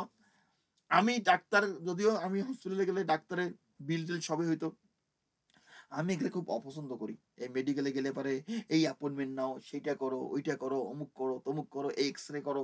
বহুত ঝামেলা হয় জানো? বহুত ঝামেলা। আমি এগুলো মোটেই পছন্দ করি না। এই যে বিড়াল আমার বাবাটাকে যখন পা ভেঙে গেছিল, ১ম যখন গেছিলাম এমার্জেন্সিতে, আ সেটা ভালো। কারণ সেটা অবুঝ প্রাণী। তার জানি না কোথায় দেহের কোথায় কি হলো না হলো। তার পুরা দেহ এক্স-রে করাইছে, দেখছে কিসের থেকে পাটা ভাঙছে জানি না। কি কেমনে ভেঙে গেল, তাই না? হ্যাঁ। তারা ১ম হ্যাঁ, যে প্রিলিমিনারি ট্রিটমেন্ট যেটা করাইছে, ১ম এ করাইছে। তারপরে বলছে তোমাকে ২ দিন পরে আবার আসতেছে ব্যান্ডেজ চেঞ্জ করার জন্য। আ আ মানে ১ম দিনেই তারা $২,০০০ মতো বিল তৈরি করে ফেলছে। $2000 ইমিডিয়েটলি। আবার এমার্জেন্সি নাও, আবার বিল দাও। হ্যাঁ, আবার ১ সপ্তাহ পরে নাও। পরে একদিন এসে রাত্রে দেখলাম কি ভোর রাত্রে মাঝরাত্রে আসছি। আইসা দেখি কি যে আমার বাবার ব্যান্ডেজ খুলে গেছে। ব্যান্ডেজ-ট্যান্ডেজ তার যে লাগায় দিছে, কিচ্ছু নাই। বাসায় এসে দেখি সে তো বাইরে ঘোরাফেরা করে। সে হাঁটতেছে মানে ন্যাংরায়, ন্যাংরায়। আমি এখন রাত ৩ টার সময় সারাদিন ঘুমাইনি। ভোর ৩ টায় আমি কোথায় নিয়ে যাবো ডাক্তারের কাছে? আমি এখন চিন্তা করি যে দেখো একে অন্তত কয়েকটা ঘন্টার জন্য আমি নিজে একটা ব্যান্ডেজ-ট্যান্ডেজ লাগাই দেই। পরে আইসা ওকে অ্যাম ও যে প্লেটটা দিছিল সেটা হারাই গেছিল। পরে আমি নিজে প্লাস্টিক কাইটা তারপর আমার ব্যান্ডেজ ছিল, ব্যান্ডেজ লাগাইয়া দিছি। পরে দেখি ব্যান্ডেজটা খুলে আসে। কারণ তুমি যখন ব্যান্ডেজ লাগাইতে যাবা, ব্যান্ডেজটা বেশি টাইট করো, রক্ত চলাচল না করলে পা পচে যাবে। আবার যদি এমনভাবে লাগাও লুজ হয়ে যায়, তাহলে জিনিসটা খুলে আসে। একই রাত্রে আমি ৩ বার ব্যান্ডেজ করেছি। আর একটা বিড়ালের দেখো ব্যান্ডেজ লাগানো সে খেলা কথা। এটা আমরা যখন আমি যখন হসপিটালে গেছি ৩-৪ জন মিলে করে। কেউ মাথাটা তার তার ঠাইসা ধরে, কেউ তার ২ টা হাত ঠাইসা ধরে, কেউ তার দেহটাকে ঠাইসা ধরে। আর তারপর তুমি ব্যান্ডেজ লাগাবা। আমি একাই কি করব? আমি তো একাই থাকি। আমি একাই করছি। কিভাবে করছি? সেই টাওয়েল দিয়ে পেঁচাইয়া, তার শরীরটাকে টাওয়েল দিয়ে পেঁচাইয়া, পা দিয়ে, এক পা দিয়ে তার পুরা দেহটাকে টাওয়েলটাকে চাইপা ধইরা তাকে ব্যান্ডেজ লাগাইছি। সে কমপ্লেইন করে, অভিযোগ করে। কিন্তু পরের সময় পরে হ্যাঁ, যখন করছি, তা আমি ওই রাত্রে ৩ বার ব্যান্ডেজ লাগাইছি। ৩ বার। মানে একবার লাগাইছি ০.৫ ঘন্টা পর দেখি নাই ব্যান্ডেজ খুলে গেছে। আবার লাগাইছি, আবার খুলে গেছে ১-১.৫ ঘন্টা পর। ৩য় বার যখন লাগাইছি ঠিক মতো। এবং আমি ধ্যান করতাম যে আমি যখন ব্যান্ডেজটা লাগাবো ঠিক কতটুকু টান দেবো, কতটুকু প্রেশার ক্রিয়েট করব, যে জিনিসটা বেশি ইয়েও হয় না, কি বলে টাইটও হয় না। আবার টাইট হলে তার পা তো পচে যাবে। রক্ত চলাচল না করলে পা তো পচে যাবে। আর বেশি লুজও না হয়, ঢোলাও না হয় যেন খুলে না আসে। ৩য় বার আমি সাকসেসফুল।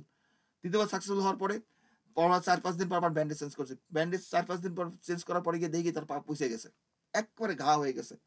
তখন আমি Amazon এ অর্ডার দিয়া তার ঘায়ের মলম নিয়ে আইছিলাম। মলম নিয়ে আইছিলাম এবং একটা ব্যান্ডেজ, সেখানে একটা গাউজ ব্যান্ডেজ আছে। আগে আসলে গাউজ ব্যান্ডেজ লাগাইয়া তারপর অন্য একটা ব্যান্ডেজ লাগাইতে হয়। সেই গাউজ ব্যান্ডেজটা আমার ছিল না। সাদা রঙের। হ্যাঁ, সাদা একটা আম আম কটনের। সেই গাউজ ব্যান্ডেজ নিয়ে এসে তখন তাকে ইয়ে করলাম, ট্রিটমেন্ট করা শুরু করলাম। তারপর দেখলাম কি আমার বাবা শান্ত হয়ে গেল। তাকে আর কোনো টাওয়েল দিয়ে ঠাইসে ধরতে হয় না, কিছু না। তাকে আমি ব্যান্ডেজ লাগাই, সে চুপচাপ বসে থেকে দেখে। হ্যাঁ? সে সহজে সে বুঝতে পারতেছিল যে আমি তাকে হেল্প করতেছি। তারা সে সে দৌড়াদৌড়ি করবে না, কিছু করবে না। পরে আমি প্রতি সপ্তাহে এরকম ব্যান্ডেজ লাগাইছি। প্রায় ১০ সপ্তাহের মতো লাগাইছি। উজি ১০ থেকে ১২ মনে হয় করছি। তবে আমার প্ল্যান ছিল আর ২ সপ্তাহ ব্যান্ডেজটা রাখবো। কিন্তু একদিন দেখি কি একটা সময় সে একেবারে হৈ-চৈ করা শুরু করে দিয়েছে। মানে মানে অস্থির হয়ে গেছে। সে ব্যান্ডেজটা পছন্দ করে না। হ্যাঁ? সে ব্যান্ডেজ লাগাইতে দিবে না, তার পায়ে হাত দিতে দেয় না। তারপর সেদিন আমি তাকে ধরে, ধরে ব্যান্ডেজ খুলবো। সে ব্যান্ডেজ খুলতে আমার ২ দিন চলে গেছে। সে তার পায়ে হাত দিতেই দেয় না। মানে একটু খুলি হয়তো কাইটা দেই। আবার বাকি থেকে সে আমার কামড় দেয়, এই করে সেই করে। হ্যাঁ? তারপরে যাক ব্যান্ডেজটা আমি খুলে দিছি। আমি তো জানি ব্যান্ডেজটা খুললে আমার প্ল্যান ছিল ব্যান্ডেজটা খোলার পরে হালকা একটা লেয়ার তৈরি করব। হ্যাঁ? এই যে জিনিসগুলা করছিলাম, যে আমি যেটা করছিলাম, এই যে তাকে তাকে এই পাটা যে এমনভাবে ব্যান্ডেজ করে দিয়েছিলাম, আমি নিজে প্লাস্টিক কাটি করে প্লেট তৈরি করে নিজে করছি এগুলা।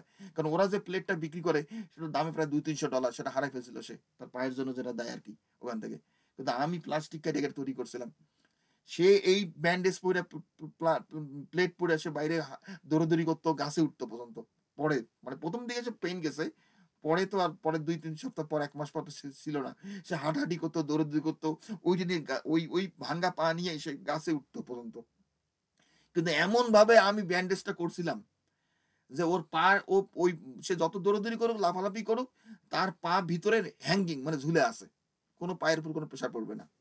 হ্যাঁ? তা যাক ১২ সপ্তাহ পর যখন ব্যান্ডেজটা আমি খুলে দিলাম, তারপরেও প্ল্যান ছিল আমি হালকা একটা ব্যান্ডেজ লাগায় দেবো, হালকা প্লেট লাগায় দেবো আরো ২ সপ্তাহের জন্য।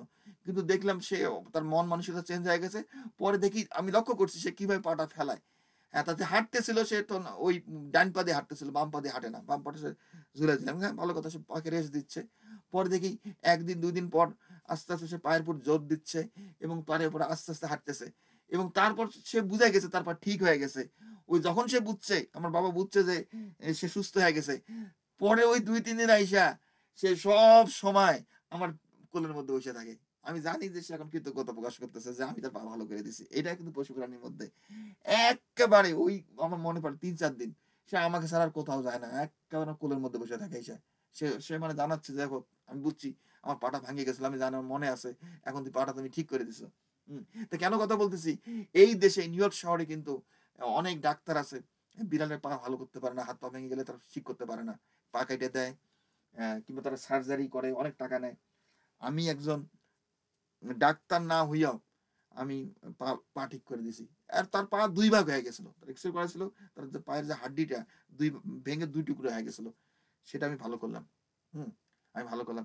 এবং ওই যখন হসপিটালে গেছিলাম, আমি অবজার্ভ করছি তারা যখন ব্যান্ডেজটা করে, কিভাবে ব্যান্ডেজটা করে এবং আমি প্রশ্ন জিজ্ঞাসা করছি, "এটা এইভাবে করতেছে না, ওইভাবে করতেছে কেন?" আমি শিখে নিছি। আসল জিনিসগুলা, তত্ত্ব কথাগুলা যে ফান্ডামেন্টাল ফিলসফি আছে যেগুলা।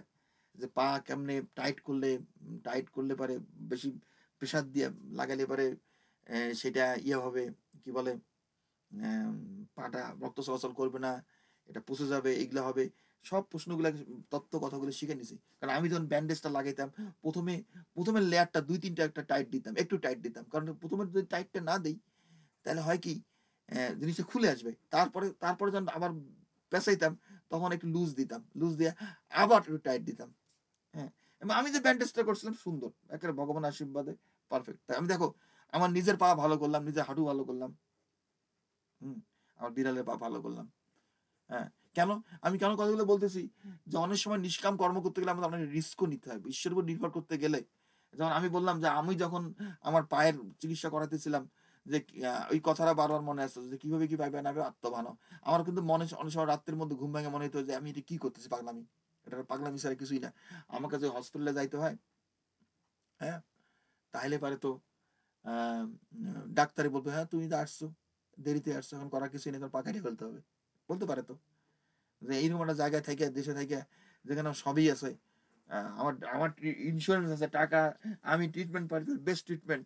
আমি সেটা এড়াই গিয়া তা যাই হোক, এতে হয় কি জানো? নিষ্কামভাবে কর্ম করতে গেলে আমাদের আত্মবিশ্বাস যেটা সেটা বাড়ে, ঈশ্বরের প্রতি যত ভক্তি বাড়ে। এতে হয় কি যে আমি জানি যে আমার জীবনে যত বাধা প্রতিকূলতা আসুক আমি সেগুলো অতিক্রম করতে পারি। হ্যাঁ, প্রতিকূলে আমাদের নিষ্কাম কর্ম কিছু না, আমাদের শক্তির সাধনার মতো। আমরা যখন কর্ম করব, নিষ্কাম কর্ম করব, নিষ্কাম কর্মের মধ্য দিয়ে আমাদের শক্তি বাড়ে, শক্তি বাড়ে। এটা অনেকে বুঝে না এই জিনিসগুলা। তা যাই হোক, আমি লতাকে জিজ্ঞাসা করলাম, "লতা, মামুনি আর কে আছে বলো তো? মামুনি তুমি বলো সরাসরি তোমার কি উপকার হয়েছে এখানে আইসা? নিষ্কাম কর্ম শিখতে কি গীতা পড়ে কি হলো বলো?" হ্যাঁ, গীতা পড়ে আগে গীতা সম্বন্ধে কিছুই জানতাম না। হুম, তারপরে ওই যে ধৈর্য, এটা একদমই ছিল না। হ্যাঁ, বাড়িতে সবসময় অশান্তি, ক্যাচাল মানে হয়ে থাকতো একটুতেই কোনো কথাতেই। হুম, সেই জিনিসটা নাই। হ্যাঁ। আমার শরীর দিক দিয়ে হয়েছে, ইদানিং একটু খারাপ হয়েছে। সেটা মানুষের জন্যই। কিন্তু হচ্ছে আগে থেকে অনেক ভালো আছি। তোমার কি বিশেষ কোনো রোগ সারছে গীতা এখানে পড়ে। আসার পরে? কোনো বড় ব্যাধি ছিল কিছু? হ্যাঁ, রোগ সারছে। আগে ঘুম হতো না, এটা বড় সমস্যা ছিল। তারপরে হার্টের সমস্যা ছিল। এখন আবার একটু দেখা দিচ্ছে। আ সম্পূর্ণটা ক্লিয়ার হয়নি কিন্তু অনেকটা ক্লিয়ার হয়ে গেছে। আগে ক্লিয়ার হয়েছিল আবার আবার তোমার হার্টের সমস্যা দেখা দিছে নাকি? দেখা দিছে? হ্যাঁ, একটু দেখা হ্যাঁ। দিছে? আমি জানি তো তুমি তো দেখা তো দিছে মাঝে এখন কয়দিন তো একটুতেই। গীতার ক্লাসে আসো নাই এবং উল্টাপাল্টা করছো। আমি লক্ষ্য করছি তো। হ্যাঁ, তোমার মধ্যে টেনশন অ্যাংজাইটি হ্যাঁ, আছে। গত কয়েকদিনের অ্যাংজাইটি এটা হ্যাঁ, এটা হ্যাঁ, উদ্বিগ্নতা হ্যাঁ, আসছে নাকি? আসছে না? হ্যাঁ? হ্যাঁ, আমি হ্যাঁ, সেটা আছে, জানি। হ্যাঁ। আমি জানি সেটা। তোমার কেন আসছে সেটাও আমি জানি, সবকিছু আমি ব্যাখ্যা করবো না এখানে। তুমি মাঝে কিছুদিন ঠিক মতো হ্যাঁ বিহেভ করো নাই, তোমার আচার আচরণের মধ্যে ঠিক ঠিক ছিল না। হ্যাঁ হ্যাঁ, আমার আমার ছিল শোনো, না। আমি হ্যাঁ আমি তোমাকে বলি, যারা এখানে আসে, যারা এখানে হুম, আসে, একটা কথা বলি, যে নিষ্কাম কর্ম, আমাদের যারা যারা যেভাবে স্বভাব চরিত্র গড়ে তুলছে, স্বভাব চরিত্র কখনো খাজিলত যেটা, সেটা রাতারাতি যায় না, সবার মধ্যে হুম, থাকে কম বেশি। কথা বুঝতে পারতেছো তো? হ্যাঁ আর আমরা জীবনে হ্যাঁ চলার পথে যে মানে ভগবানের উপর নির্ভরশীল করব, কারণ কি সবাই এন, সবার কি একটা নিজের নিজের পরিস্থিতির প্রতি নিয়ন্ত্রণ রাখার একটা ইয়ে থাকে, হ্যাঁ স্বভাব থাকে। নিজের পরিশ্রম নিয়ন্ত্রণ রাখবো, এটা কোনো আমাদের অশাস্ত্রীয় কিছু না, কিন্তু কথা হলো সঠিকভাবে নিয়ন্ত্রণ রাখতে হবে। আমরা যেন আত্মবান হয়ে নিয়ন্ত্রণ রাখি। আমরা বিষয়ের উপর নির্ভর কইরা যখন সমাজের উপর নিয়ন্ত্রণ রাখি, সবকিছুর উপর নিয়ন্ত্রণ রাখি, মনে করো টাকা পয়সা আছে, লোকজন আছে, মানুষ এইসব এখন মনে করো রাষ্ট্রে রাষ্ট্রে যুদ্ধ হয়, তাদের এত মিলিটারি আছে, এই অমুক বিমান আছে, এই সাবমেরিন আছে। আরে বাবা, এগুলো তো বিষয়, এগুলো দিয়ে কখনো হ্যাঁ যুদ্ধে জয়লাভ করা যায় না। হ্যাঁ, আমার টাকা পয়সা এটা সেটা, অমুক লোকজন, ধনজন, এগুলো প্রয়োজন আছে, একেবারে প্রয়োজনের সাথে বললে হবে না। কিন্তু মূল জিনিস যেটা আমার হুম, নির্ভরশীলতা হবে আত্মা, আত্মার উপর নির্ভরশীল না হওয়া পর্যন্ত, আত্মবান হওয়া পর্যন্ত আমরা কখনো সিদ্ধি লাভ করতে পারবো না। কিন্তু তোমার যে হার্টের প্রবলেমটা, হ্যাঁ সেটা 100% সেরে গেছিল একটা সময়, নাকি সেরে গেছিল? হ্যাঁ হ্যাঁ, ছেড়ে হ্যাঁ, গেছিল হ্যাঁ, হ্যাঁ হ্যাঁ, কারণ তুমি শুনো, তোমার যে হার্টের প্রবলেম আবার দেখা দিচ্ছে, তুমি কয়েকদিন আগে আমাকে একটা মিথ্যা কথা বলছিলে, এবং এই জন্য তোমার, হ্যাঁ, কারণ আমি জানি আমার লোকজন যারা, তাদের কিন্তু কোনো কাজ করে দিয়ে গেলে তারা মিথ্যা কথা বলে, আমি জানি এটা, এটা আমাদের বাংলাদেশের কি মিথ্যা কথা মামা? আছে। আমি সেটা নিয়ে এখন এখানে এখানে আমার আলোচনা হচ্ছে, টেপ হচ্ছে, আমি অত কিছু যাবো না। হুম, হ্যাঁ, হ্যাঁ, মানুষ আমার তো বলে, মনে হয় না আমি কোনো মিথ্যা কথা বলছি। শুনো, মিথ্যা কথার বিভিন্ন ধরন আছে, এখানে কোনো আর্গুমেন্টের কোনো প্রয়োজন নাই। কথা বুঝতে পারতেছো? মিথ্যার বিভিন্ন লেয়ার আছে। হ্যাঁ হ্যাঁ, আমার হুম, কথা হলো কি, আমার কথা যেটা, শুনো, তোমরা যারা শিখতে আসবা, গীতায় বলছে সরলতা, সবসময় সরল ভাবে চলবা, কোনো কিছু কমপ্লিকেট, এবং সবার মধ্যে একটা অহংকার থাকে, একটা প্রাইড থাকে। হ্যাঁ, আমার কথা যেটা আমরা হিন্দুরা মনে করি, যে মিথ্যা কথা কয়ে আমরা পায়ে পাড়ি দিতে পারি। সব ধর্মের লোকে মিথ্যা কথা বলে, সব রিলিজনের লোকে মিথ্যা কথা বলে, কিন্তু আমাদের শাস্ত্র সেটাকে একেবারে নিষিদ্ধ করছে মিথ্যা কথা বলা, শুধুমাত্র দুই একটা ক্ষেত্রে মিথ্যা কথা বলা চলে। হ্যাঁ, এগুলা থেকে অ্যাংজাইটি সৃষ্টি হয়, উদ্বিগ্নতা আসে, আমি লক্ষ্য করছি তো সবার জীবনে। সেটা যেটা হোক, তুমি মিথ্যাটা বলো বা না বলো, তুমি একটা কাজে ফাঁকি দেওয়ার চেষ্টা করছিলে, আমি ও সম্বন্ধে যাবো না। হ্যাঁ, এখানে যদি তোমার আমার কথা তোমার মনে খারাপ লাগে, তাহলে তোমার মধ্যে অহংকার আছে, সেটা অহংকার কিংবা উদ্বেগ আসতেছে, এগুলো থাকার কথা না। আমি যদি ভুলে বলে থাকি, তোমার মধ্যে উদ্বেগ কিংবা অহংকার আসার কথা না, কারণ তুমি এই স্কুলের ছাত্রী, মনে রাখবা। এখানে যদি শিখতে যাও, আমার যে গীতার কথা, আমি যে শিক্ষাগুলো দিই সেভাবে ট্রেন করার চেষ্টা করবো তোমরা সবাই মিলে, তাহলে জীবনটা সহজ হবে। এবং দেখো তোমাদের, আমি তোমার বলছিলাম তোমার বাবাকে এখানে নিয়ে আসো, তোমার বাবাকে কিন্তু হসপিটালে যাইতে হইতো না। তোমার বাবাকে, তোমার বাবা যে গেল, এই যে ক্লিনিকে এত টাকা পয়সা খরচ করলো, সে যে নিয়মিত গীতা পাঠ করতো, সেই কষ্ট গুলা, এই যে খরচ গুলা, সেগুলো কিন্তু এড়াইতে পারতো তোমাদের ফ্যামিলি, এটা বহন করতে হইতো না, এটা আমি গ্যারান্টি দিতে পারি। কি কথাগুলো বিশ্বাস হয় আমার কথাগুলো? হ্যাঁ, হ্যাঁ হ্যাঁ, হ্যাঁ হ্যাঁ, আমি আগাম ভবিষ্যৎবাণী বলতে পারি। এই যে এত এত কথাবার্তা, এই যে মানুষের, আমরা সবাই ইয়ে হবে, এবং কার যে কর্মে কি আছে, আমাদের কর্ম, আমরা কত শত শত জন্ম চলে গেছে, কার কোন কর্ম আছে, কার কি কর্মের ফল ভোগ করতে আমরা কেউ জানি না, কিন্তু আমরা যদি নিষ্কাম কর্ম করতে শিখি, ভগবানের শরণাপন্ন হই, আমাদের কর্মের ফল ভোগ করলে অনেক কর্মের বোঝাটা অনেক কমে আসবে, এটা আমি নিশ্চিত করে বলতে পারি, নিশ্চিত করে। তো স্বাস্থ্যের যে কথাটা, আমি তোমাদেরকে 100% গ্যারান্টি দেবো, যে তোমরা যদি নিয়মিত এখানে আসো, নিষ্কাম ভাবে গীতার কথা শোনো, আমি যে এই যে টেপ করতেছি, রেকর্ডিং গুলো করা হচ্ছে প্রধানত তোমাদের জন্যই, কারণ অন্য কে শুনবে না শুনবে তারা জানে না। হ্যাঁ, কিন্তু আমি হ্যাঁ চাচ্ছি, যে তোমরা গীতা জ্ঞানকে প্রয়োগ করে কিভাবে নিষ্কাম কর্মযোগী হইতে শেখো, জন্ম মৃত্যু জরাবেদির বন্ধন থেকে মুক্ত হওয়া। আমি এখনো পুরোপুরি মুক্ত নই, কিন্তু আমি আমি জানি যে জীবনে একটা সময় ছিল, আমি জানি যে আমি কিছু নতুন কিছু একটা আমি অর্জন করতে যাচ্ছি, এবং আমি চাচ্ছিলাম যে আমি একা না, আমার যে জার্নি, এই যে ভ্রমণ, এর সঙ্গে আরো অন্য কেউ এসে যুক্ত হোক। হ্যাঁ, এবং অন্যদেরকে যুক্ত করতে গিয়ে কিন্তু আমি হিমশিম খেয়ে গেছি। আমি নিজে একাই যদি পথ চলি, আমি সহজে এটা অর্জন করতে পারি। হুম, তা যাই হোক, স্বাস্থ্যের কথা যেটা বললাম, নিষ্কাম কর্ম যারা করতে শিখবে তাদের স্বাস্থ্য ভালো হবে, এ ব্যাপারে কোনো সন্দেহ নাই। কারণ আমার এখানে এ পর্যন্ত যারা আসছে, সবার স্বাস্থ্য ভালো হয়েছে, সবার। হ্যাঁ, তারা অনেকে এখন নাই, কিন্তু অনেকেই আচ্ছা যাক, তোমার মনের অবস্থা ভালো নাকি? মনের অবস্থা ভালো হইতেছে নাকি? হয়েছে? হ্যাঁ, আচ্ছা। তোমার মেয়েটার মধ্যে কোনো পরিবর্তন লক্ষ্য করা যায়? সেখানে গীতা পাঠ করার ফলে তার মধ্যে কোনো পরিবর্তন লক্ষ্য করা যায়? হ্যাঁ পরিবর্তন আছে। সে পরিবর্তনটা ভালোর দিকে না খারাপের দিকে পরিবর্তনটা? হুম? ভালোর দিকে। ভালোর দিকে। তারা যে এই যে আমাদের সমাজে শুনি যে ভগবানের ভক্তের কষ্ট বেশি হয়, এটা কি বিশ্বাসযোগ্য? ভগবানের ভক্তের কি কষ্ট বেশি হয় না কষ্ট কম না, হয়? হ্যাঁ? কষ্ট কম হয়। কষ্ট কম হয়। কষ্ট কম হয়। 100%। গীতার অর্থ হলো কি মুক্তি। মুক্তি আবার কি জিনিস?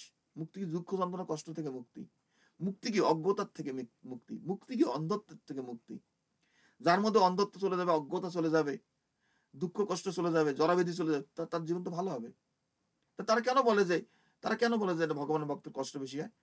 এগুলো হলো কৃত্রিম বানানো ভক্ত এগুলা।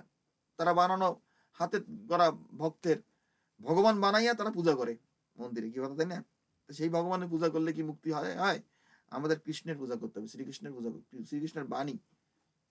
আমি বললাম তো যে দেখো, আমি কত বড় ডিসিশন নেই, যে আমার পাটা হয়তো কাইটে ফেলতে হতে পারে, আমার চিকিৎসা করার সামর্থ্য আছে, সবই আছে, তারপর আমি ডাক্তারের কাছে না গিয়া, কারণ আমি যখন পড়ে গেছিলাম, সত্যিকার অর্থে বিশ্বাস করো না করো, মনের ভিতর থেকে মানে একটা দৈব বাণী জাগ্রত হলে হসপিটালে যাওয়া যাবে না, ভগবানের উপর নির্ভর করে এটা সারিতে হইব, ঈশ্বরের উপর। তাই করছি আমি, সেটাই আমি করছি।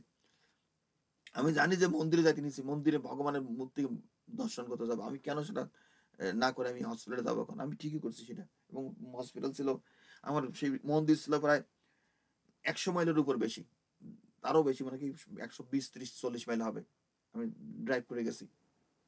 হ্যাঁ, তো যাই হোক, আমরা সবাই নিষ্কাম কর্মী, এখানে মনে রাখবা, আমরা যোদ্ধা, আমাদের জীবনটা একটা যুদ্ধের মতো। গীতা, ভগবান যুদ্ধক্ষেত্রে গীতা বলছিল এই যুদ্ধ আমাদের জীবনের একটা প্রতীক অর্থ যুদ্ধের মতো। যারা আসবে এখানে নিষ্কাম কর্ম করতে শিখবে। আচ্ছা, আরেকজন বলো এখানে, দিদি তুমি বলো, তোমার কি হয়েছে বলো, তোমার কথা শুনি।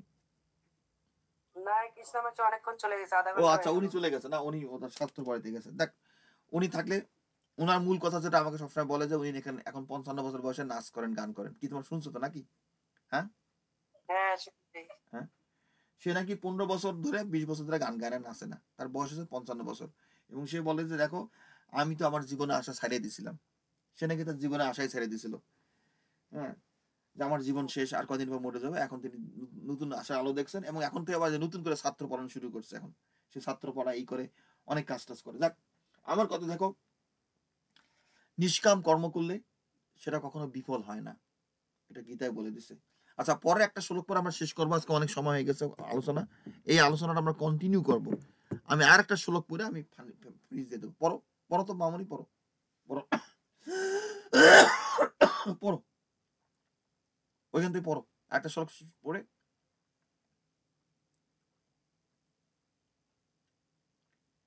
কি আসো, ওখানে আসো নাকি লাইনটা কেটে গেল? ওখানে আসো। লতা পড়তো।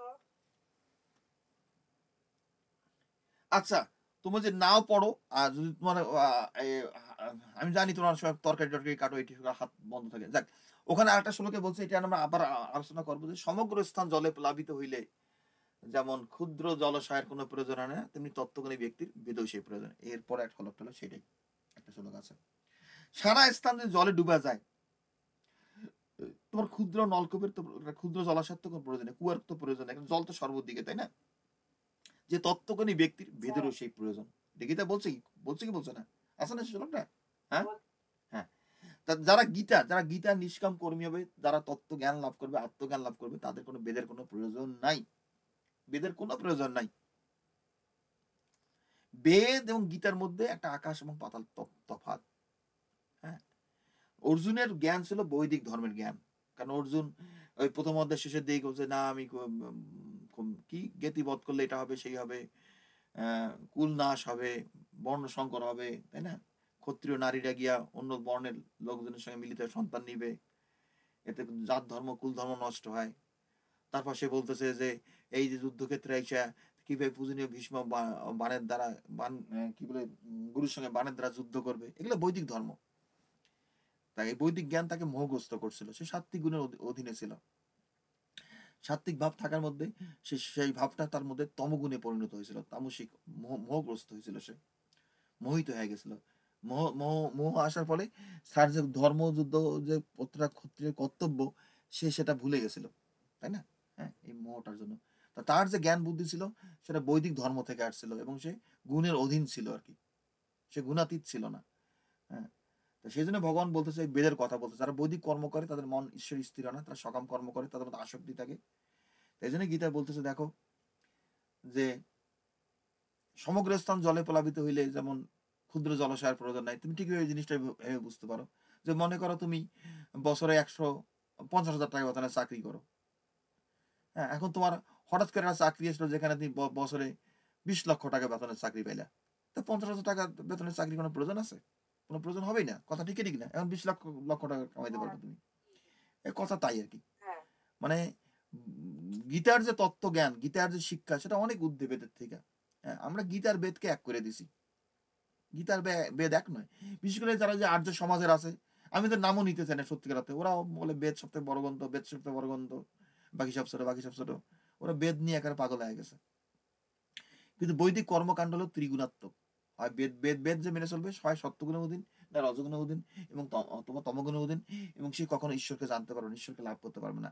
তাকে ঈশ্বরকে লাভ করার জন্য জ্ঞানকাণ্ডে যাইতে হবে, তাকে ধ্যান করতে হবে, ধ্যান করতে হলে সে সবকিছু হারায় ফেলবে, সবকিছু ত্যাগ করবে, সে নির্বাণ লাভ করবে। হ্যাঁ, এটা সৃষ্টির উদ্দেশ্যকে ব্যাহত করে। কিন্তু আমরা যারা গীতার লাইনে চলবো, গীতার দিক দিয়ে চলবো, হ্যাঁ, তারা তাদের এগুলা তাদেরকে তাদের তারা সিদ্ধি লাভ করবে, তারা মৃত্যুকে জয় করবে এবং অনন্ত জীবনের অধিকারী হবে। আমার মন্দিরের নাম কি? অনন্ত আনন্দময় অনন্ত জীবন ও দর্শন মন্দির, তাই না? মন্দিরের নাম কি কথা, তাই তো নাকি? কি তোমরা ওখানে আসো না চলে গেছো? হ্যালো, লাইনটা কি? ওটার উত্তর দিবে। হ্যাঁ, মন্দিরের নামটা কি বলো, মন্দিরের নামটা বলো। হ্যাঁ, অনন্ত আনন্দময় অনন্ত জীবন ও দর্শন মন্দিরে মন্দির। আচ্ছা, আমরা আগামীতে যেসব শ্লোক নিয়ে আলোচনা করব, যে গীতায় ভগবান বলতেছে, আমি শুধু একটা ওভারভিউ দিতেছি, আগামী ভিডিওগুলোতে এইটা করব, যে গীতায় ভগবান বলতেছে যে যার সকাম কর্ম করে তার কৃপণ, হ্যাঁ, কৃপণ ব্যক্তি কখনো স্বর্গ লাভ করতে পারে না, তার কোনো সিদ্ধি লাভ করতে পারে না। আমাদের যোগের সংজ্ঞা কি? মনকে সর্ব অবস্থায় সাম্য রাখাই হলো যোগ, সাম্য অবস্থা রাখা। এই জিনিসগুলো নিয়ে আলোচনা করব। স্থিতপ্রজ্ঞ ব্যক্তির লক্ষণ কি? হ্যাঁ, তিনি কিভাবে কথা বলেন, কিভাবে চলেন, কিভাবে উঠা বসা করেন। গীতা ভগবান বলছে যে যিনি সমস্ত কামনা বাসনা ত্যাগ করে আত্মাতেই সন্তুষ্ট হন, তিনি স্থিতপ্রজ্ঞ। দুঃখে যার দুঃখে যিনি উদ্বিগ্ন না, সুখে যার প্রতি যার কোনো স্পৃহা নাই, তার প্রজ্ঞাই প্রতিষ্ঠিত হয়ে আছে। দুঃখে সে উদ্বিগ্ন না, সুখে সে বিগত স্পৃহ।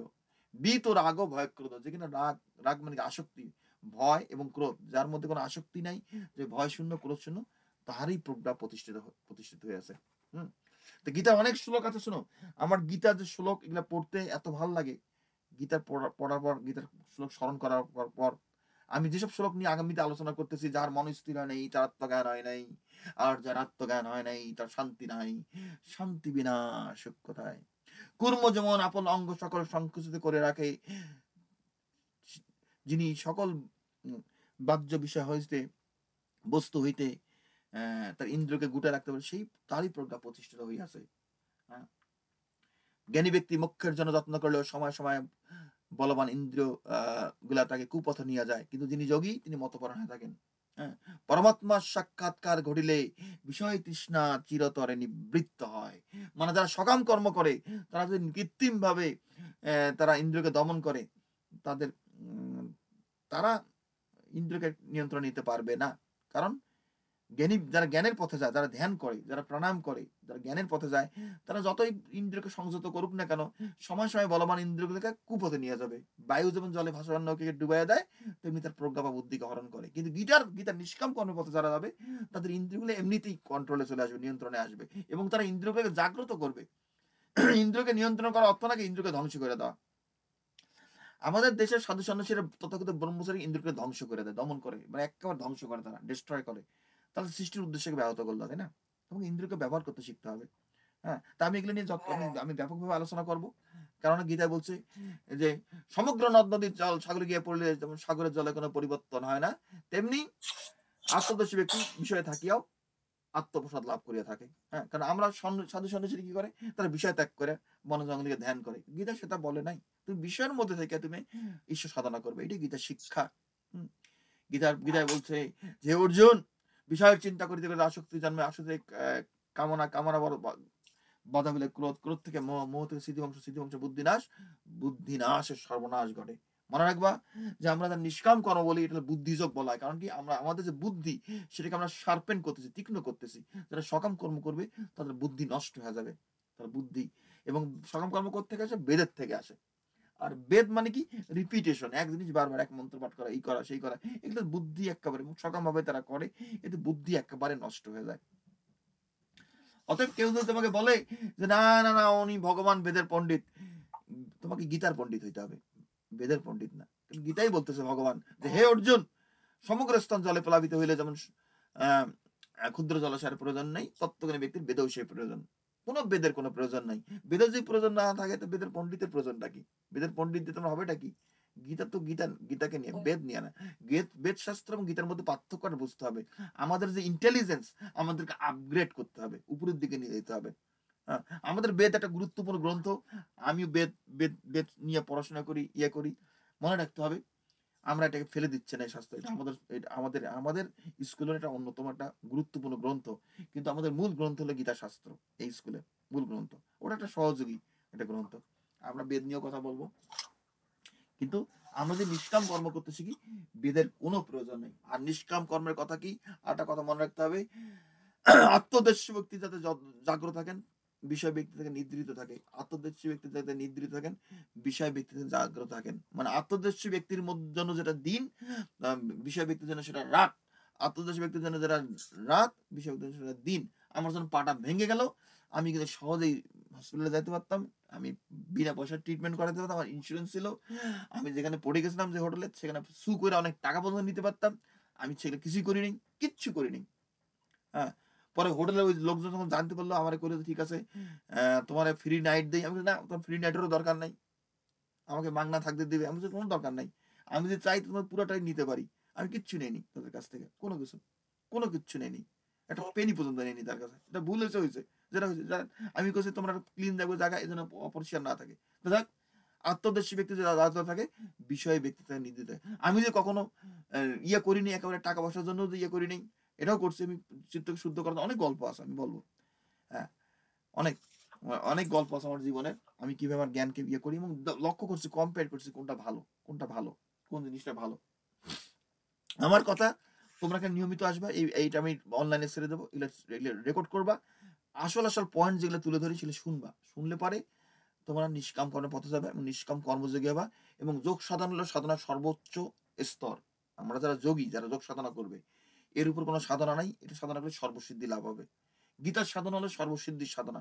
তুমি সর্বতভাবে, সর্বদিক দিয়ে জীবনের তুমি সিদ্ধি লাভ করবা এবং তোমার জীবন কোনো দিক দিয়া অপূর্ণ থাকবে না। কিন্তু যারা অন্য লাইনে যাবে, তাদের কোনো জীবনই থাকবে না, ওটাকে জীবন বলে না। কি কথা বুঝতে পারতেছো? তা আমরা এগুলো নিয়ে আরো আলোচনা করবো। ঠিক আছে, আমাদের এখানে আজকে শেষ করতেছি। সবাই গীতার গুজ্জা নাম পড়ো। গঙ্গা গীতা চ সাবিত্রী সীতা সত্তা পতিব্রতা ব্রহ্মবলীর ব্রহ্মবিদ্যাতি সন্ধ্যা মুক্তি গেহিনী অর্ধমাত্রা চিতানন্দ পাপক নিভ্রান্তি নাশিনী বিদত্রয়ী পরানন্দ ততত্ত্ব জ্ঞান মঞ্জুরি তত্ত্বানি জাপে নিত্য নর্ণে ছিল মানুষ জ্ঞানী সিদ্ধি লাভ নিত্যম তদন্তে পরম পদম। আচ্ছা আচ্ছা আচ্ছা, এই যে আমরা গীতা মাহাত্ম পড়ি, মনে রাখবে গীতার যে মাহাত্ম, এটা বৈদিক ভাবে, এটা গীতার থেকে না। গীতার যে মন্ত্র পাঠ করা, আমি এর আগেও বলছি যে আমাদের বেদের যে আচার আনুষ্ঠান, সেটা আমি রেখে দিছি। হ্যাঁ, আমরা যে গুজ্জ নাম পড়ি, আমরা বেদের মাহাত্ম পড়ি, বেদের মাহাত্মর মধ্যে যা আছে এটা বৈদিক। শ্রীকৃষ্ণ বৈদিক ভাবে বলে গেছে গীতার দৃষ্টিকোণ থেকে। কারণ কি, যারা একেবারে নিচের থেকে আসতেছে, তাদেরকে একটা হুট করে গীতার মধ্যে নিষ্কাম কর্মে নিয়ে আসা যাবে না। তাদের মন প্রস্তুত নয়, তারা রেডি না গীতার দিক। আগে গীতার প্রতি জন্য ভক্তি বাড়ে, এই জন্য এটা বৈদিক ভাবে করা হয়েছে এটা। তা যাই হোক, আমরা এগুলো নিয়ে আলোচনা করবো। আগে বেদ এবং গীতার মধ্যে যে পার্থক্য তোমরা সাধনার মাধ্যমে উপলব্ধি করার চেষ্টা করবে, এটা অত্যন্ত গুরুত্বপূর্ণ। এবং এবং নিষ্কাম কর্মের আরেকটা নাম হলো বুদ্ধিযোগ। আমরা নিষ্কাম কর্ম করলে আমাদের জীবনে চলার পথে বুদ্ধি বাড়ে, এইটা হলো সব থেকে বড় জিনিস। আমাদের বুদ্ধি বাড়ে। শ্রীকৃষ্ণ হলো বুদ্ধির দেবতা। তিনি অর্জুন যে আসছে, অর্জুনের রথের সারথি মানে বুদ্ধির দেবতা হিসেবে তিনি এসে তাকে জ্ঞান দান করতেছে। আমরা যখন সন্তানকে হাতে খড়ি দেই, মা সরস্বতী, সে মা সরস্বতী যে সন্তানের কাছে হাতে খড়ি দেই, একটা সন্তানের কাছে মা সরস্বতী আমাদের মা আমাদের ছোটবেলায় মা সরস্বতীর পূজা করতাম, প্রণাম করতাম। তিনি আমাদের জীবন রথের সারথি, এটা বাচ্চাদের জন্য। এখানে ঠিক অর্জুন যখন বাচ্চা থেকে একটু প্রাপ্ত বয়স্ক হয়েছে, সে কৃষ্ণ সখা হিসেবে বন্ধু হিসেবে এসে সে মা সরস্বতীর স্থানে তাকে গীতার জ্ঞান দিয়ে যাচ্ছে বুদ্ধির দেবতা হিসাবে। তা নিষ্কাম কর্মের আরেকটা নাম হলো বুদ্ধিযোগ। আচ্ছা, ধর্মের জয় হোক, ধর্মের জয় হোক, ধর্মের জয় হোক, জয় গীতা, জয় গীতা, জয় গীতা। সবাই বলো বিশুদ্ধ সনাতন ধর্ম মন্দিরের জয় হোক। সবাই বলো বিশুদ্ধ সনাতন ধর্ম মন্দিরের জয় হোক, বিশুদ্ধ সনাতন ধর্ম মন্দিরের জয় হোক। সনাতন ধর্ম মন্দিরে জয় হোক। হ্যাঁ আনন্দময় অনন্ত জীবন দর্শন হ্যাঁ, মন্দিরে জয় অনন্ত হোক। আনন্দময় অনন্ত জীবন দর্শন মন্দিরে জয় হোক, অনন্ত আনন্দময় অনন্ত জীবন দর্শন মন্দিরে জয় হোক, অনন্ত আনন্দময় অনন্ত জীবন দর্শন মন্দিরে জয় হোক। জয় গীতা, জয় গীতা, জয় গীতা। আচ্ছা, আমি এখন